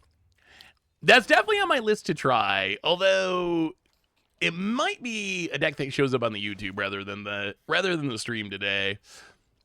In some cases, we got to pace ourselves a little bit. We have what, 6 weeks until the new set comes out or something, maybe 2 months. So yes, that is on my list and definitely something I plan on trying, but probably going to show up on the YouTube instead of here today. But I'm not going to copy the Hex Catcha. Well, we can't get to max speed, but we can play a speed demon. Actually, we can get to max speed. But is it better than playing a speed demon? That's the real question. Opponent passes. Oh, well, that makes it easy. Okay, so we will play Sulfur Springs. Far Fortune. Gonna come in, ping ya. Wait. Oh, whenever you attack. Okay, that still works.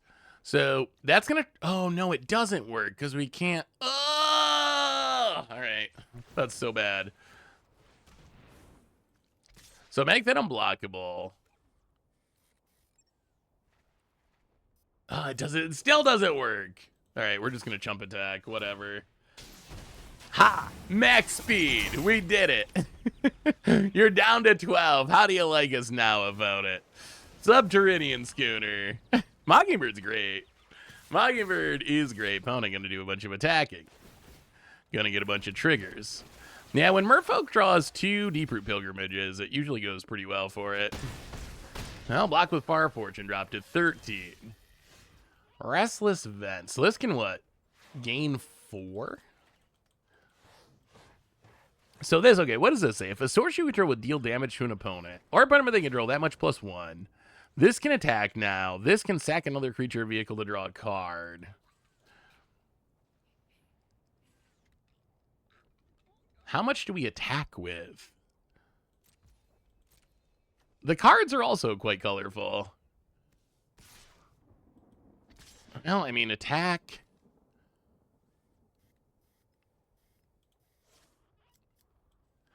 Let's attack with the Hazaret. Paying it for 2 down to 10. It is unblockable. Opponent. Or it is indestructible. Opponent blocks. Well, let's see if we die to Speed Demon. We're going to go fast and draw a lot of cards. Opponent going to make some more Merfolk with their vehicle. And we probably died to Speed Demon. This was my worry about Speed Demon in Standard is losing 4 life. 1, 2, 3, 4, 5, 6. 1, 2, 3. Sonoti Scout. Losing 4 life on your end step is scary. I think we survived this turn. Oh, no, now we don't survive this turn, yeah. The extra creature lets him get there. I mean, so we missed, what, 1 turn? I think we missed 1 turn from getting to max speed. Would have been Crime Win W there. So the problem with Crime Lands is the deck wants to curve out, right? Like, I feel like for every scenario where they would have been helpful, you're going to have 3 scenarios where you want to play your 2-drop on turn 2 to keep your max speed going, but you can't because you had to play the like. That's kind of my concern with playing the Crime Lands, is like, there is, in a deck like this that's very curve outy, there is a pretty high cost to playing a land that comes into play tapped, and I'm not sure the upside. We'll have to see how much it matters. Like, if we start ending up in a bunch of games that are like board stalls. Yeah, we did get to see. Wait, were there any Aetherdrift cards? Are there even Merfolk in Aetherdrift? I mean, people should play what they enjoy. I'm just thankful when it's not people just playing the, like, you get to play against the meta every other day of the year, right? Like, if you just want to play against Esper Bounce and Golgari midrange and Gruul pump spells, you can do that 24/7. That is the beauty of Arena. One of the nice things about Early Access Day is it is one day when, for the most part, people do pretty good about not doing that. Can I make an edit to all against odds in budget magics where it's just you saying vowels for an extended time? Yeah, please. Honestly, this goes forever. If you ever want to do anything with any videos I posted, go for it. Seriously, like, if you want to remake them, make memes out of them, I would probably find it. Merfolk again? Wow, Merfolk, the new hotness, apparently. I would find it funny, actually. So yes, feel free to memify anything like that. Go for it. You don't even really, honestly, have to ask. Just do it. Obviously, if you're like taking our videos and trying to upload them on your own channel, unchanged for whatever, copy, whatever, like that would probably be an issue. But as far as like memes and stuff like that, go for it. Hey, Seth, sweet little idea I want to try in Modern. Kind of unfortunate that Gastrorator did a little whiffing, but our engines have started. Our engines have started. That is good news. This is not the best for keeping the engines going. Sentinels of the Nameless City. Well, there's a Hazoret. Well, let's play Farfortune. And we need to attack just to ping. Like, the Raider's going to die, but I think it's worth it. Yeah, opponent, gonna block. So we're up to speed 2. Can we get to max speed? Opponent gonna crack, looking for a land, does not get a land, finds a Mind Spring Merfolk. No, not looking for a land, just cracking their map. Well, I mean, they can play Floodplit Downer and just tap down. They can also play this Life Crafter engine, I guess, on Merfolk. I don't know about Hazoret. Oh, it's the same. Yeah, okay, it's the same exact thing. Next time, we might have to wait a couple minutes before joining the next match. Hey, Seth, really nothing. I had a sweet little idea I want to try in Modern. Playing 2 black Overlords, 2 blue Overlords, and an Oculus Shell with 3 Teferi Time Twist. Thoughts? That sounds sweet. I mean, yeah, that seems like it should work, right? The Overlords are good. This is where Speed Demon might be at its best. Like, Speed Demon, we're only at speed 2. So we don't have to worry about just, oh, they're going to let us attack? Do we attack? I think we don't attack. I think we just pass and let Speed Demon do Speed Demon things. Draw us a couple cards. Okay.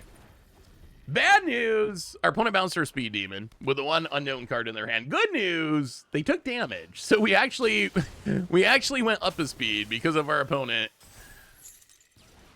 And opponent gonna run it out, Life Crafter's engine. On Merfolk, gets in for 5. We could use a removal spell. Opponent hits us down to 14. Man, that bounce spell was brutal. Well, Speed Demon. Number 2. And play a land, draw 3 loops. Man, Speed Demon just kills us. This is the second game where I think the Speed Demon damage is just killing us. It is the same matchup. We gotta see in another matchup, but that is a concern. The amount of life we're losing, we really need like an Unholy Annex. Maybe that's the best use of Speed Demon, is like in some sort of Unholy Annex deck opponent. With the GG and cruise a vehicle. All right, let's see if we can play a non-vehicle deck. Might need some healing or a way to give lifelink. Yeah, Unholy Annex might be the easiest, played in some sort of demon deck. Yeah, if you have Sheoldred, which definitely should have rotated by now, but give it time. Another 6 months, we might finally get rid of that thing. But yes, it does combo pretty well with with the Speed Demon. I mean, so far though, oh boy, see Verges. Look at how awkward this Verge is. Like, this Verge keeps us from playing our turn one Bastronaut, which slows down max speed by an entire turn cycle. Not good. If Mockingbird copies a creature, when it's a creature, does it stay a creature? No. If it copies a vehicle, it'll go back into vehicle form at the end of turn. But it will still have flying, I believe. Ooh.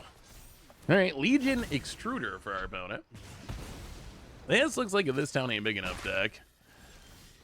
Well, play the land. Momentum break. Get rid of the 1/1.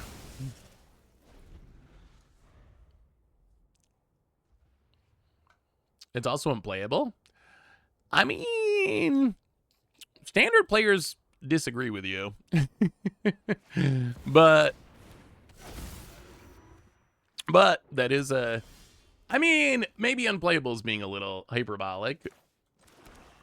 If the idea is people complain about it more than is necessary, that's fair. I think that's probably true. I think the fact that Sheoldred honestly should have been banned like 3 months after it was released, I think a lot of people, that has tainted their view of Sheoldred forever. Because Sheoldred legitimately was in like 60+% of decks. They should have banned it at the time. Like, by the data, it was a bannable card. They didn't ban it, and now 2.5 years later, its prey rate has come down, so it's just one of the best cards one of the best creatures in the format, rather than a bannably good card. But I think people still have the early days memories in their head. Like, they still remember when it was the busted card. Well, momentum break. Make you sack something. They can sack the Legion Extruder to itself to make a 3/3 to sack to keep the Surge Engine if they want to. All right, opponent lets it go. Well, let's just Gastro Thrill Seeker. So this is the first game where it feels like we're actually struggling to get into gear. This is the first game where I'm thinking, you know what? I wouldn't mind having a Crime Land in hand right now. This is the first time I've kind of felt that way. Oh boy. Here we go. This town ain't big enough. I'm gonna bounce the board. Storm Chasers talent. Gets back, this town ain't big enough. Does it again. Well, we will. Man, it's so sad that this says discard. Yeah, I guess we have to momentum break. If Gasterider, like, exiled, it would actually be really sweet right here. Well, get in, hit ya.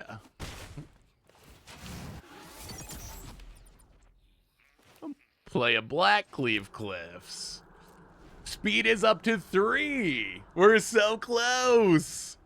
Chainsaw. This is actually just another This Town deck. Kills a Gastro Thrill Seeker. Revs up the Chainsaw. Legion Extruder to deal some damage. And opponent gonna pass. Well, okay, so we can hit you for 2. Get to max speed. Play the Hazoret. I have an idea what might happen here, though. I think I know where this might be heading. Yeah, the thing is, chainsaws, the counter thing doesn't really matter. Like, if you're killing something, you're pretty fine with that. I don't know if I've ever seen anyone equip a chainsaw. I'm sure it'll happen eventually that the situation arises where it's, like, perfect for it, but I actually don't think that's why people play the card. I don't think they play it so they can, well, there's a Far Fortune. So we can play Hazoret.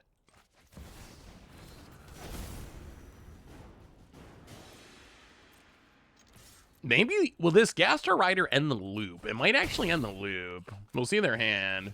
Gastro Rider. Max speed achieved. Well, take to this town. They can't level this up again because they can't bounce it. The pressure's on. The pressure's on. Opponent ring-a-ding looking at the Hazoret. Hazoret has been very good this game. It's been very good. We even have the Far Fortune in hand. Opponent going to torch the tower. Get rid of the Gastro Rider. We can also gain 12 life at some point. Opponent. Yeah. You do get some funny images with chainsaw being an equipment. Opponent. There's the Surge Engine. Going to level up the Surge Engine. Another Gastro Thrill Seeker. Well, that's Far Fortune end boss. Can we close it out? Combat. Hazoret. Hit you for 2 with Far Fortune. Are we jumping, opponent? Are we jumping? Are we jumping? How low shall we go? Are we sacking the chainsaw to make it 3-3? Maybe. Opponent's thinking. Never played MTG, but I'm very into... Hey, welcome, Chimera Gaming. How Chimera Gaming did you end up here? Of all the places in this universe, if you've not, I've always wondered when someone comes in, because I feel like Magic's a game, it's the best game ever made, and you really should play it because it is the best. An opponent scoops it up, and that worked pretty well. Okay, max speed. Maybe you just put all the max speed cards in the deck, and you're good. That was a pretty solid looking deck too that our opponent had going on. You don't have too many people that show up in Magic streams usually that have never played before, just because Magic is such a complex game that it's tough to walk into a stream and know what's going on if you've never played it before. Town's not big enough. It ain't big enough.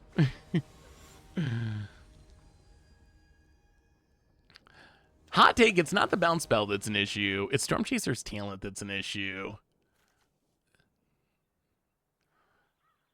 I mean, that might be true. That might be true. Thomas Jefferson 91. Welcome to the Fishbowl. Thank you so much for your subscription. Big super for you. Thank you. Ooh, opponent also trying to go fast, starting their engines. Yes, League and Dota's like that for me too. Although, one thing I've noticed, I don't know League or Dota.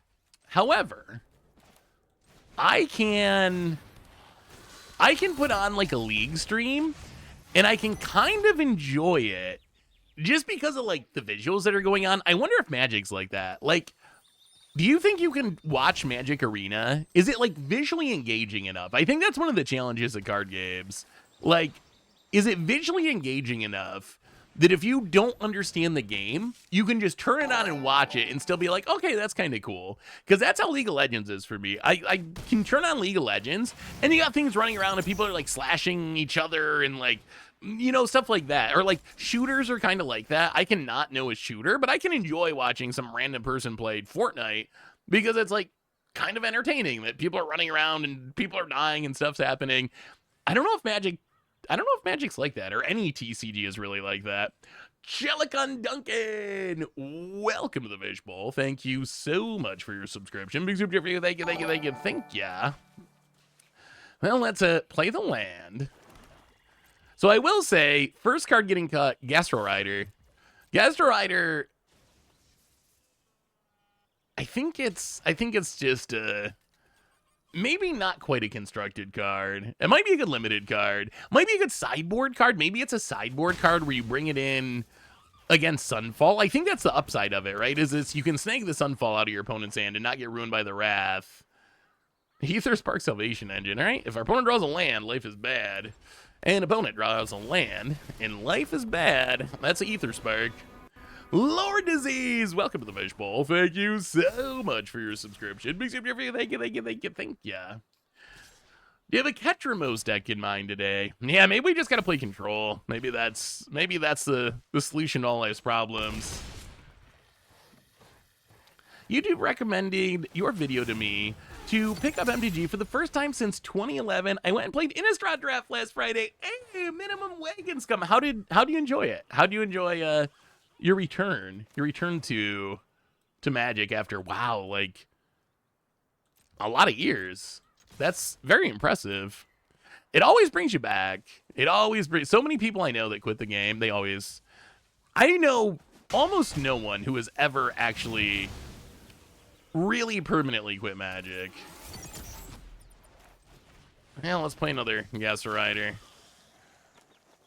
Yeah, still a Salvation Engine. No one ever fully quits.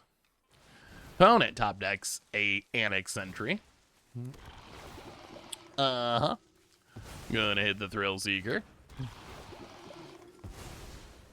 And oh, they actually have the max speed. We saw it go off. You did it. Haven't seen Crim today. All right, let's so okay, so we told all right. I don't know how to get this deck. So Mega Magikarp, I don't know if you're still here. Is there a way to like export the deck from Arcadeck? Like, is there a way I can just like click a button and put it on Arena? I don't really know Arcadeck. I'll try a game or two with it if we can. So let's try the Ketramose deck, and then we might try Mega Magikarps. A game or two with the the Living End Vehicle Reanimator deck, which does seem very funny. If there's no graveyard hate, you got a chance. What Ketramose deck though? Which one looks better? Esper. We played a lot of 3-color decks, and 3-color does tax the mana. Not a great. You know what? Let's just play Orzhov. Let's play Orzhov. Orzhov Ketramose. I feel like 3-color mana is still kind of jank in Standard. I think there's still a pretty big incentive to be 2 colors most of the time. There's an export button. Wait, what am I? Wait, where do I go to? Where is the export button? I see like all the stats and stuff. I don't see any like command buttons anywhere really. Clone deck. Was it extras? Oh, I see. If you go to extras export deck, maybe. And then copy. Is that actually copying the deck? Ah, I see. So that might work. Well, go Ketramose. Ketramose does kind of sound like a dietary supplement of some kind, doesn't it? Let's just play a Plains. Get out Novice Inspector.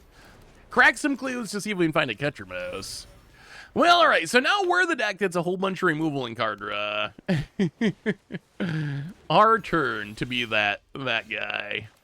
And let's throw him an Inspector and Shadowy Backstreet.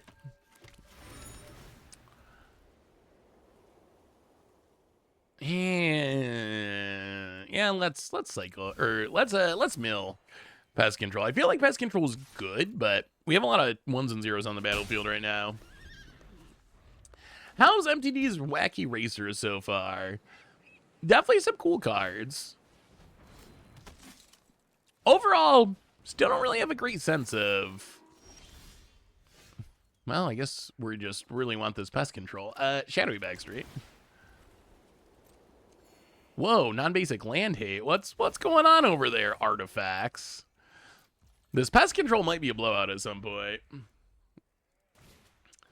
Oh my goodness, Ginger Brew. This is looking more and more like a blowout. Oh, this pest control. If we can crack our clues and then pest control, oh, our opponent's going to cry. It is going to be a early access massacre. Oh, it's another novice inspector. Do we keep waiting? Do we just blow them all up? That might be the correct. Oh, they could have spell pierce. We'll wait. Let's Caves of Koilos. Yeah, so you get to gain a life. Let's just pass the turn. Hey, Seth, I want to send an EDA check to the Goldfish crew, particularly Krim and yourself, for a potential... Oh, see, this, I guess, is a reason that we should have just blown them up. So now we do have to blow them up, right? Opponent, we're going to be nice. We're going to give you a tap fish here.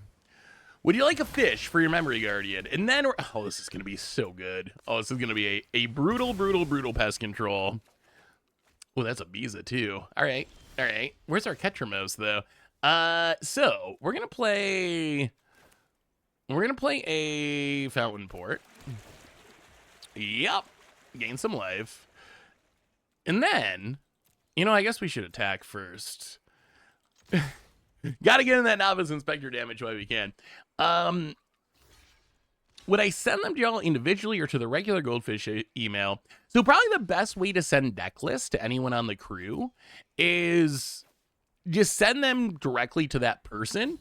And the easiest way to do that is if you just do the person's first name at mtggoldfish.com for an email, it'll go to them. So like, for me, Saffron out of mtggoldfish.com, or Seth, Krim at mtggoldfish.com, Tomer at mtggoldfish.com, anything like that, and it'll get to us. So that's probably the easiest way. You could also send them all to like contact, which would go to Richard, and we might get them eventually. But if you want to guarantee that it gets to like me or Krim or someone, or anyone on the crew, I'd send it right to directly to their email is going to be the best way. Yeah, Ginger Brew, pretty sweet card. More lands, and even more lands. We need a Ketramos. Where's our Ketramos?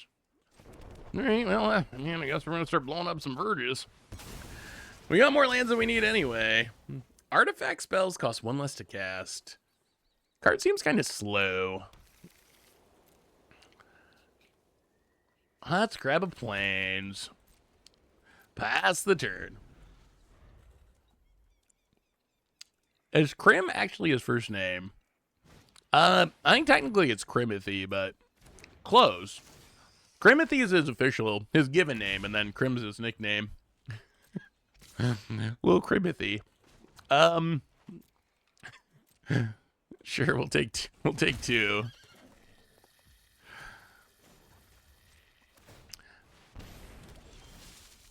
Ugh, can't figure out how to consistently find non-lands. Now let's Invasion New Capenna. Sack the Novice Inspector. Get rid of that thing. Play the land.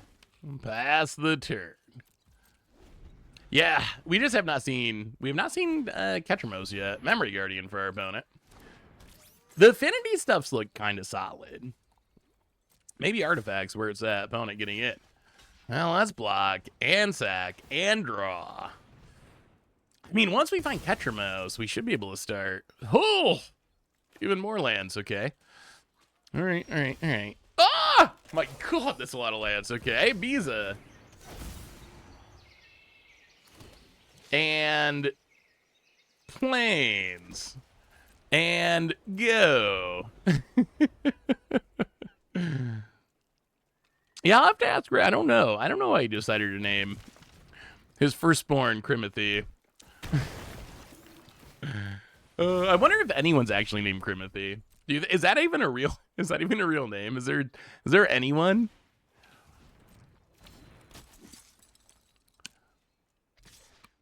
I think it's mostly as strong as a synergy piece, I think. Why does that say an earth? Well, we are going to sack this to draw a card. All right, Invasion New Capenna is something. Man, if we had Ketramos. If only we had a Ketramos. What's the backside of this? Equip creature text, put a +1/+1 counter on it, and each other creature you control that shares a creature type with it. Doesn't seem great. Although it does work with, you know what? We can do it with fish. That's actually kind of funny.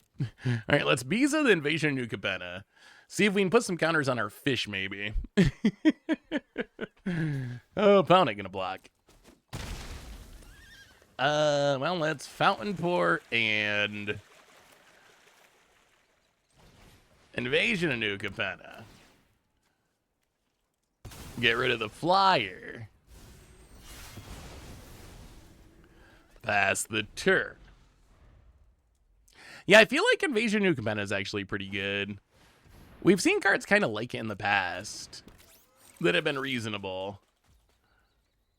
Opponent gonna go attacking. Well, good job, fish. Block with the fish. Sack the fish. Draw a card.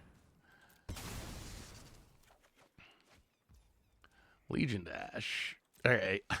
Man, where's Catcher? I did put Catchermos in this deck, right? I didn't. No. There's no way I built a Catchermos deck and didn't put in Catchermos, did I? Is that possible? Did I do that? No. No. Maybe. Did I? Now that I think about it, I'm not sure. I'm actually not sure if Catchermos is in the Catchermos.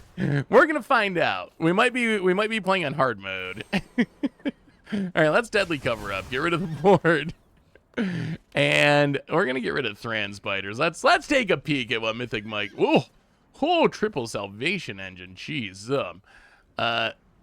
Knight Errant. Oh, Knight Errant Aveos, Memory Guardians, and 1,000,000 1-mana artifacts. Okay, what is this? Mana only for artifacts. Well, let's get rid of the Thran Spiders.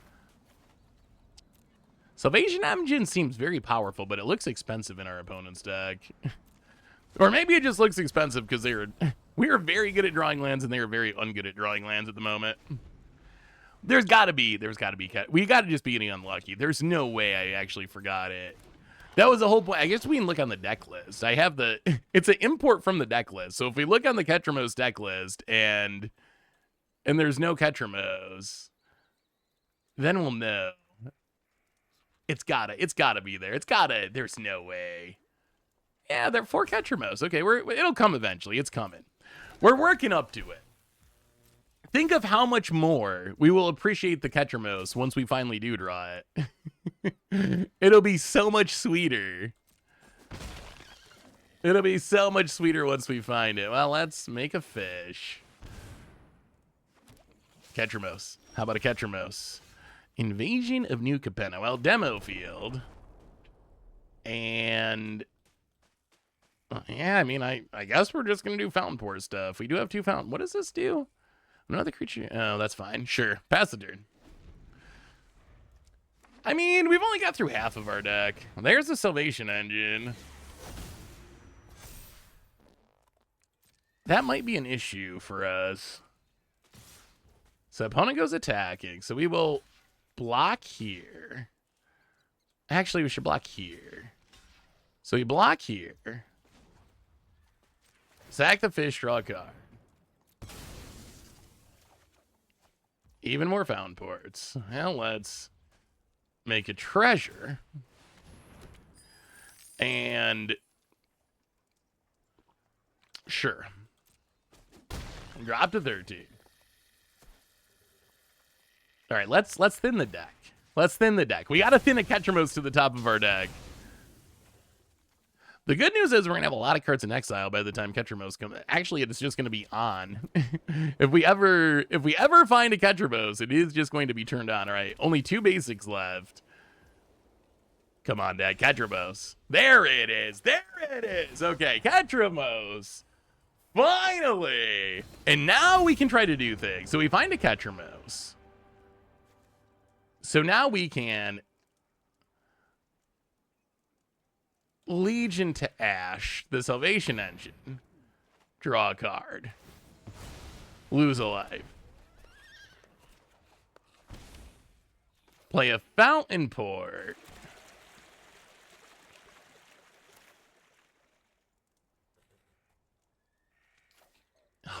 Now what? Parting Gust. Actually, do we Parting Gust? All right, let's just pass. Let's just pass. I mean, we have an indestructible 4/4 Menace Lifelinker. This should be able to, yeah, Salvation Engine returns. This should be able to hold our opponent at bay. Found it. Grows the dorks with the Salvation Engine passing. Well, let's make a fish. Untap. All right, Ketramos time. Another Parting Gust. Well, let's draw a card or two. Let's Parting Gust the Justicar. Draw a card, lose a life. Yeah, Ketramos is kind of, even just so far, has kind of been insane. Invasion and Ukapena. Sack the fish. Exile the Salvation Engine. Draw a card. Lose a life. Ketramos. Let's flip these equipment for no reason. Get in, gain 4. Flip it. Holy Frazzle Cannon. Exiled. Draws a card. We even get to draw off it flipping because it goes to exile. Well, I mean, we're going to equip it. We're a Ketramos Voltron now, apparently. Do we want to do anything else? Yeah, that's fine. That's fine. Ketramos is insane. Yeah, I mean, Soul Partition puts it into exile, so yeah, we should draw off Soul Partition. I believe it works with Soul Partition. Holy Frazzle Cannon. Oh, good old new Capenna opponent getting in for 3. Although Ketramos does only work during our turn, which is worth keeping in mind. Down to 8. Now let's make a fish down to 7. Untap. So how does it, when a creature attacks, put a counter on that creature and each other creature that shares a type with it? Well, let's play the land. Let's Holy Frazzle Cannon. You can never have too many Frazzle Cannons. This definitely is a Wacky Racer set. It ended up, so when they pitched this set, and I keep making the same mistake, and I will not make this mistake again. When they said they were going to do a murder mystery, I expected like some gritty film noir murder mystery, but no, it wasn't really that. And then when they said they were doing Old West, I was expecting kind of gritty, you know, Old West, but no, it was kind of like villains from around the multiverse. So when they said we're going to do a Death Race set, what my brain should have said is, it's going to be Wacky Racers or Mario Kart. But no, my brain said, oh, it's going to be like Mad Max, probably. No, I mean, you could see a little Mad Max with the Rakdos cards, but I would say overall, it feels a bit more, yeah, I'm sorry, opponent. I know you just want to play your cool new card, but we're embracing being the bad guy with this deck. Bounce your, oh God. Bounce your Salvation Engine, play a Kaya. I mean, this has got to be about over. Kaya. Yeah, let's just get rid of the Ginger Brute draw card. As long as we don't mill ourselves out, that is actually kind of becoming a concern. That we might possibly just mill ourselves out. But assuming that doesn't happen, this deck is working. Thanks, Seth, in chat for the explanation. Sounds funny. Guess I'm going to prolong my break from MTG. Well, we're going back to cons next set. I think that will determine a lot. Is what is the goofiness level of cons?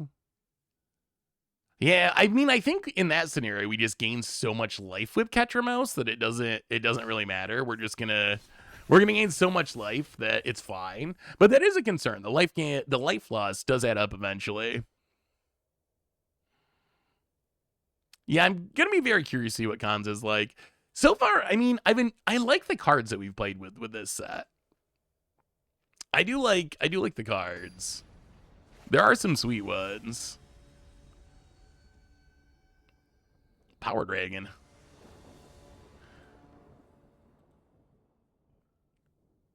But I still like watching your streams, Seth, even when on MG. When did you start your break, Zape? Just out of curiosity. I'm glad you still like the streams. Opponent, oh boy, dinos. Dinos. Well, I mean, actually, this should be a good... Last time we were not playing interaction heavy decks. This time, we have the interaction. Dinos equals not shook. Opponent, Llanowar Elves in a sad verge. Demolition field, eh? Well, let's play the Schwamp. Pass the turn. So, I'm not a big lore person, but I had people who were more of lore people. Oh, boy. And Gorso Rex is big. Unfortunately, Soul Partition is only 2 mana.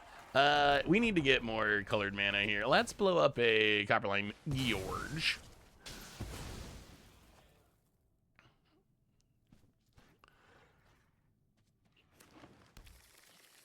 And grab a Swamp. I mean, I think the next step is this Deadly Cover-Up. So I don't really read the lore, usually. But people who do read the lore told me that they thought the end of the Aetherdrift story was like Jason Vraska in Loot going to Tarkir. So we'll see. Them being in a Tarkir is perfectly fine. Like, they could be on Tarkir and be like perfectly fine. It'll be interesting to see if Loot's on like every card in every land again. That might be, I don't know. Avishkar or Kaladesh doesn't mean much to me. I don't have any real big connection to those planes, but I do actually kind of care a little bit about Khans. It has a special place in my heart as one of the. It was like the first big set when I started to make content. That was the like Siege Rhino set. That's 34 Rhino. So many like old school against the odds. And this is our first return. So I'm just hoping Loot's just like kind of like Kellen was. We had Kellen in every set for a year.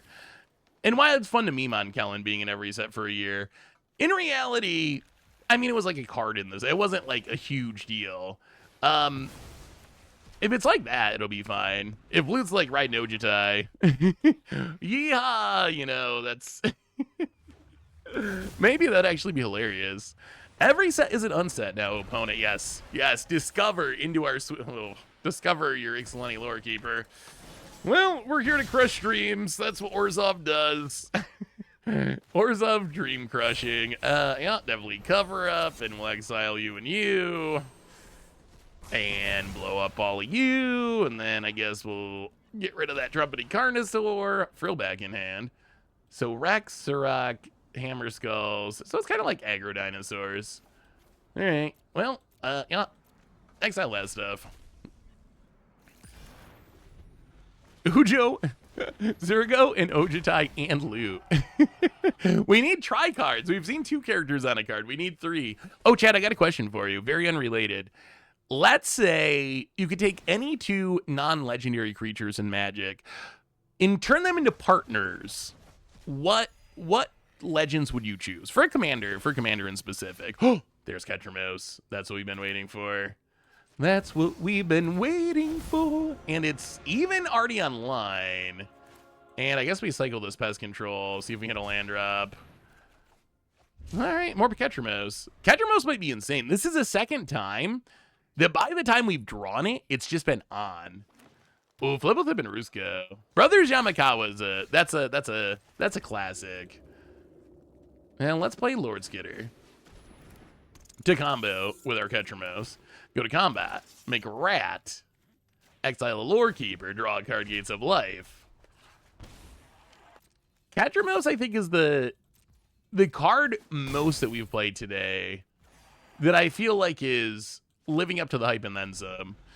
This is the first card we've played where I'm just like, oh my god, this card's insane. Like, Ether Spark was a little like up or down. Loot was a little bit up or down. Ketramos though, Gary and Resembling Skeleton would be fun. Gutter Snipe and Zero, yeah. See, I was thinking of it mostly flavor-wise, like the Brothers Yamakawa the thing, or like Bruna and Gisela. That was my first thought, but yeah, if you do go power, you can do some crazy things. or gameplay focus. Bonet, Tranquil Frail back. Gonna gain a bit of life. I mean, I feel like we have this game on lock. I feel like we can't lose this game. Like, we have an engine, our opponent does not have an engine. I'm just not sure how it goes wrong from here. Invasion of New Capenna. Sack a rat. Exile the Yearling. Draw a card with Ketchum.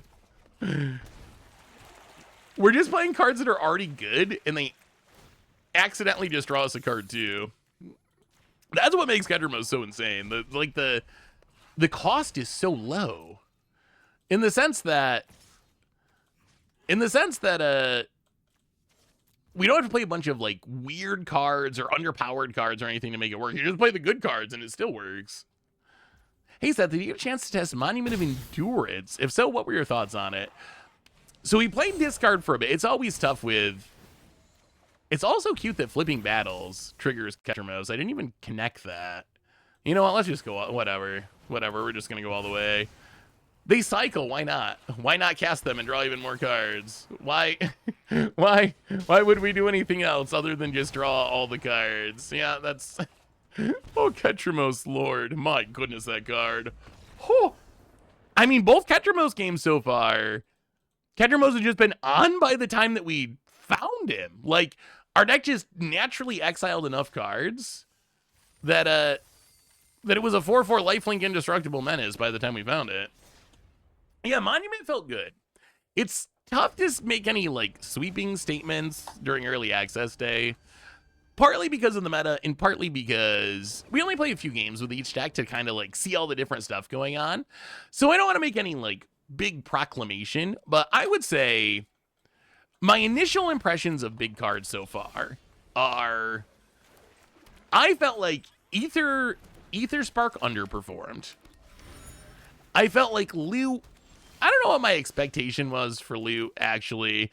And I think we get weird matchups, but Loot kind of felt medium, I would say. Like, Loot, I don't know if I want to say underperform, but maybe it underperformed. Monument, I think, actually overperformed, or performed at least as good as I expected and better. Ketchermos, I feel like, is the biggest overperformer that we've seen. Ketchermos just bonkers, absolutely bonkers. Absolutely, but you got a counter opponent. Are we playing blue-white control? 3 steps ahead. All right, apparently we are playing blue-white control. Well, buckle up. Opponent island. Oh, it's an artifact deck. Okay, we'll see what happens then. Simulacrum Synthesizer.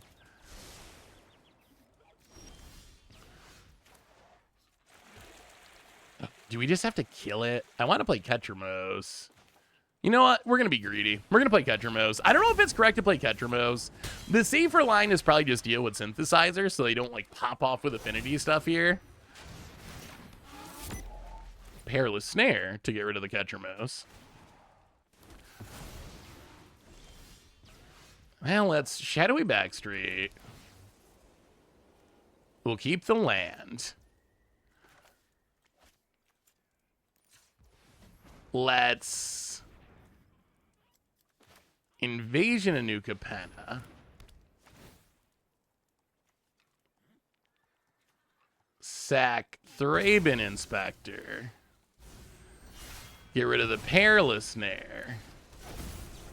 Soul Partition. Bounce the Synthesizer, draw a card. Oh, Ketchermos pass the turn.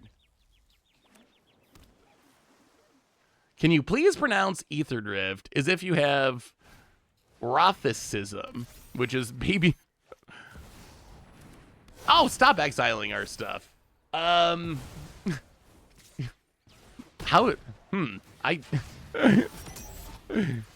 Yeah, New Capenna has been great. Great. It's been really... Hitting artifacts. I didn't even play this card because it hit artifacts. That's kind of like a bonus, but hitting artifacts has been incredibly relevant. Well, Ketchermos returns. Sunken Citadel on white. And pass the turn. Opponent can't get max speed this turn. They can replay the Synthesizer. But we also have Deadly Cover. Hopefully they're done killing Ketramos. That'd be nice. Pound it. Gets in with both. Hits us. Sure. Down to 12. Speed increasing. Is our opponent sitting on a counter is the question. Is this 3... Oh, it is. It's 3 steps ahead. Because if we can Deadly Cover up, it's so good. Ooh, Legion Dash is also pretty good.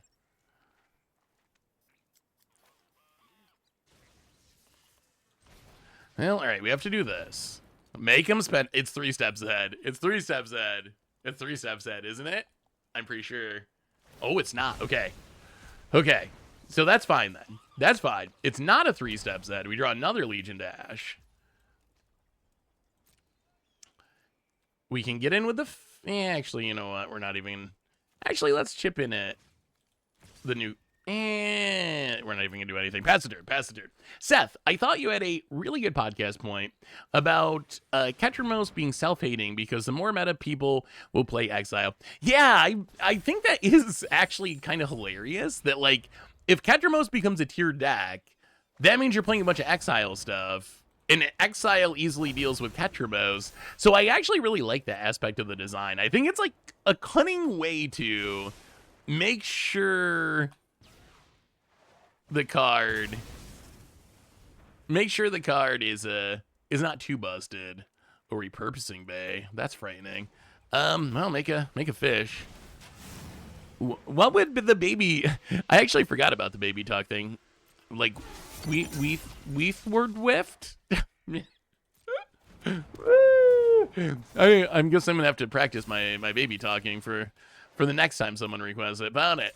Getting in for 4.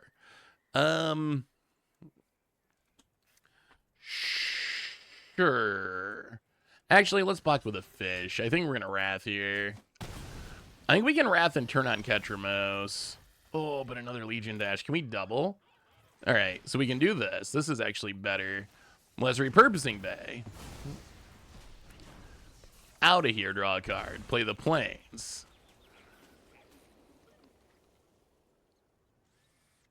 And then Biza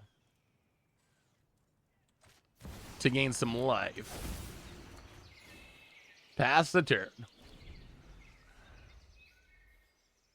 There's a world where this Deadly Cover-Up ends the game. We just haven't quite gotten there yet. Well, there's the core. What do they got to go with it? Hulking Metamorph. Kinda scary. Simulacrum Synthesizer. Oh, this Deadly Cover-Up. Oh, this Deadly Cover-Up. Opponent makes a huge board. Pops off. Simulacrum Synthesizers for days. 5/9/9s. Leaves 1 on top. Goes to combat attacks. We will block and block. But there's bad news, opponent. There is bad news for you, friend. So we are going to cast Deadly Cover-Up. We're going to collect a bit of evidence here. And draw a card with Ketramos. And nuke your board. And exile the 2-drop. Take a peek at the deck. That's kind of just artifact stuff. Okay. Well, get rid of the core. This turns on Ketramos. We draw a card. Ketramos hits Invasion New Capenna. Flips it. Draws a card. Ketramos. Ketramos. Holy Frazzle Cannon. Batman. And yeah, I guess we equip it. Ketramos might just be insane. The card might actually just be insane. Opponent.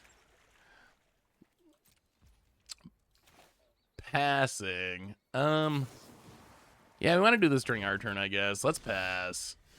More Ketramoses. Well, I mean, we're going to keep drawing cards and getting Holy Frazzle Cannons. Frazzle that cannon. All right, hit the Invasion New Capenna. And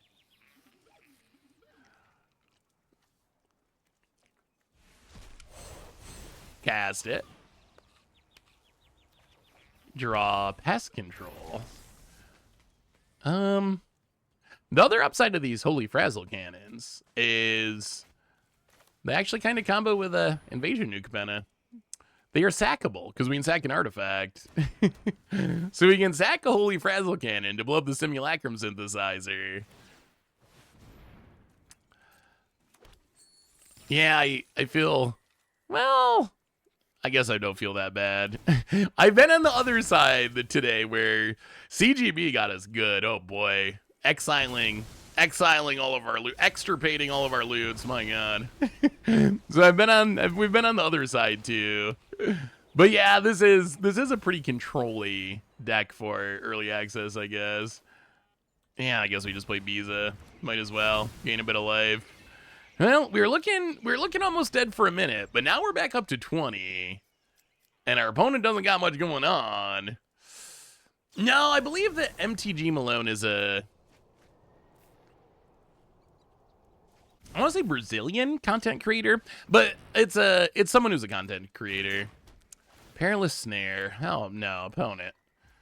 Actually, no, we don't even care. We got another Catcher Mouse, whatever. I was thinking about bouncing it, but instead, we'll just play even more Catcher Mouses. German. Okay, German streamer.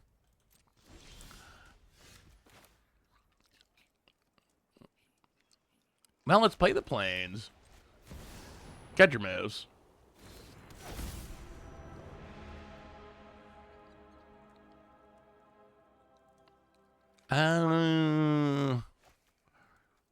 Yeah, I mean, I think we keep frazzling the cannons. Hit it. Flip it. And draw. Well, I'm pretty confident at this point that the Ketchermos is very, very good. That much seems clear that Ketchermos is kind of ridiculous. Opponent. Passing. Well, let's make a fish. Now I think we're in close out the game mode. With our Holy Frazzle Cannons, Batman. Put on the Ketchermos. And Ketchermos. And here we come with the janky beats. Oh, this is such a blowout. Oh, jeez. Oh, no. Oh, no. This is good. Oh, this is someone's hopes and dreams. Oh, being absolutely destroyed. Oh, and the shapeshifter gonna go. Okay, you can make a fish. That's fine. Copying your fish is oh, wait. Oh, non-token. Okay, we can't actually do that. We're gonna go for the double blowout. Kadramos is the king of the wacky racers. I think that is true. I'll go to combat. Attack. Catchermouse up to a 6/6. Opponent's not giving up. Sure. I mean, I guess we pass with a bunch of exile spells in hand. Where'd the opponent get a full card fish token? Wait, what do you... this one? Wait, opponent. Why won't you just die with dignity? We got you. We got you, opponent. You're just prolonging the inevitable and letting us draw even more cards, which I'm not complaining about because I do like drawing cards. Actually, wait, can we just win with fish and frazzle cannons? Oh, we gotta try it. That might work. So if we frazzle cannon the fish, I don't even know what I'm saying anymore, but frazzle cannon the fish, unbeatable. No one beats the frazzle cannon. And then I guess we just, oh, but they can chump. Whatever. Go to combat. Attack with everything. The Holy Frazzle Cannons. Gonna start adding some power to the board. Those fishes. Up to 3 3s. And about it. Gonna do a little blocking. Drops to 1. You can't. Oh, you can draw. Yeah, you can draw with the Fountain Port. Opponent draws with Fountain Port. Desperately digging for an answer to the Frazzle cannons that will never come. Sure, we'll just pass. All right, opponent, hit your answer. Kedrimo! Simulacrum I think Simulacrum Synthesizer. One thing we have learned today is Simulacrum Synthesizer got a lot better. There's a way more synergies for Synthesizer now than there were in the past.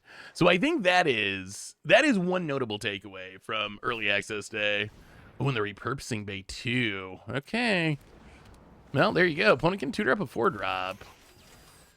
Can that 4-drop save them from the fishes? A fish with a gun. Exactly like Mark Rosewater intended.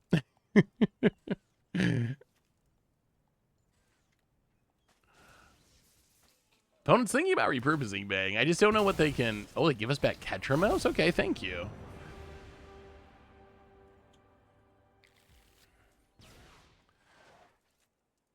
And that's the GG, and... Oh... Wow. I mean, so I think Ketramos actually kind of insane. That much is clear. The bad news is, I think that's pretty much gonna be all for a early access stream. Mega Magikarp. We will remind me, and we will get to the deck at some point, but I don't think we're gonna be able to get to it today. So what do we learn about our first glimpse of Aetherdrift? And we already talked about some of this stuff, but the set's really cool. We got to see a lot of sweet synergies. I would say from decks that we played and played against, artifacts seem like winners, Kedrimo seems busted, and then max speed might be a sleeper. I feel like max speed is easier to turn on than people realize. It looks hard on paper. The mechanic played way better than I thought. Not that the deck with every max speed card is the best way to build it necessarily, but it's not that hard to actually turn on max speed. So if that was something that was scary, it seems pretty easy. We were able to do it. Other people are doing it. So I think that a lot of those max speed cards and start your engines cards might end up a lot better than we thought they were going to be, just because it actually isn't that bad. Like, you don't have to warp your deck, do a ton of crazy stuff. You kind of like naturally turn it on. So I would say with the max speed stuff, you don't gotta think of them as like these crazy build-arounds necessarily, but you do have to plan on taking a little time to get there. Don't count on them necessarily doing their max speed thing right away, but you are going to turn it on in a lot of games relatively quickly. The other stuff they're really impressed, Monument seems really good. We're gonna have to explore. I think the discard deck, maybe we're just doing a whole video on it. Like, it might deserve more than just a little early access day time slot. We might have to do a whole deck, because Monument of Endurance seemed really insane, and a lot of the support pieces are really good. So I think biggest takeaway from early access day is I feel like the set kind of played better than I thought it would. I was worried it was going to feel really floppy, and maybe it'll be worse in the full meta. That is a possibility. But I think that a lot of the cards actually performed better than I thought. The decks look more powerful than I thought. I would not be surprised if we had like an affinity deck, a discard deck, some of the artifact shenanigans, and so forth actually have an impact on standard. We did not see a lot of Gearhulks, which is a little bit weird. We saw like very, very few Gearhulks, period.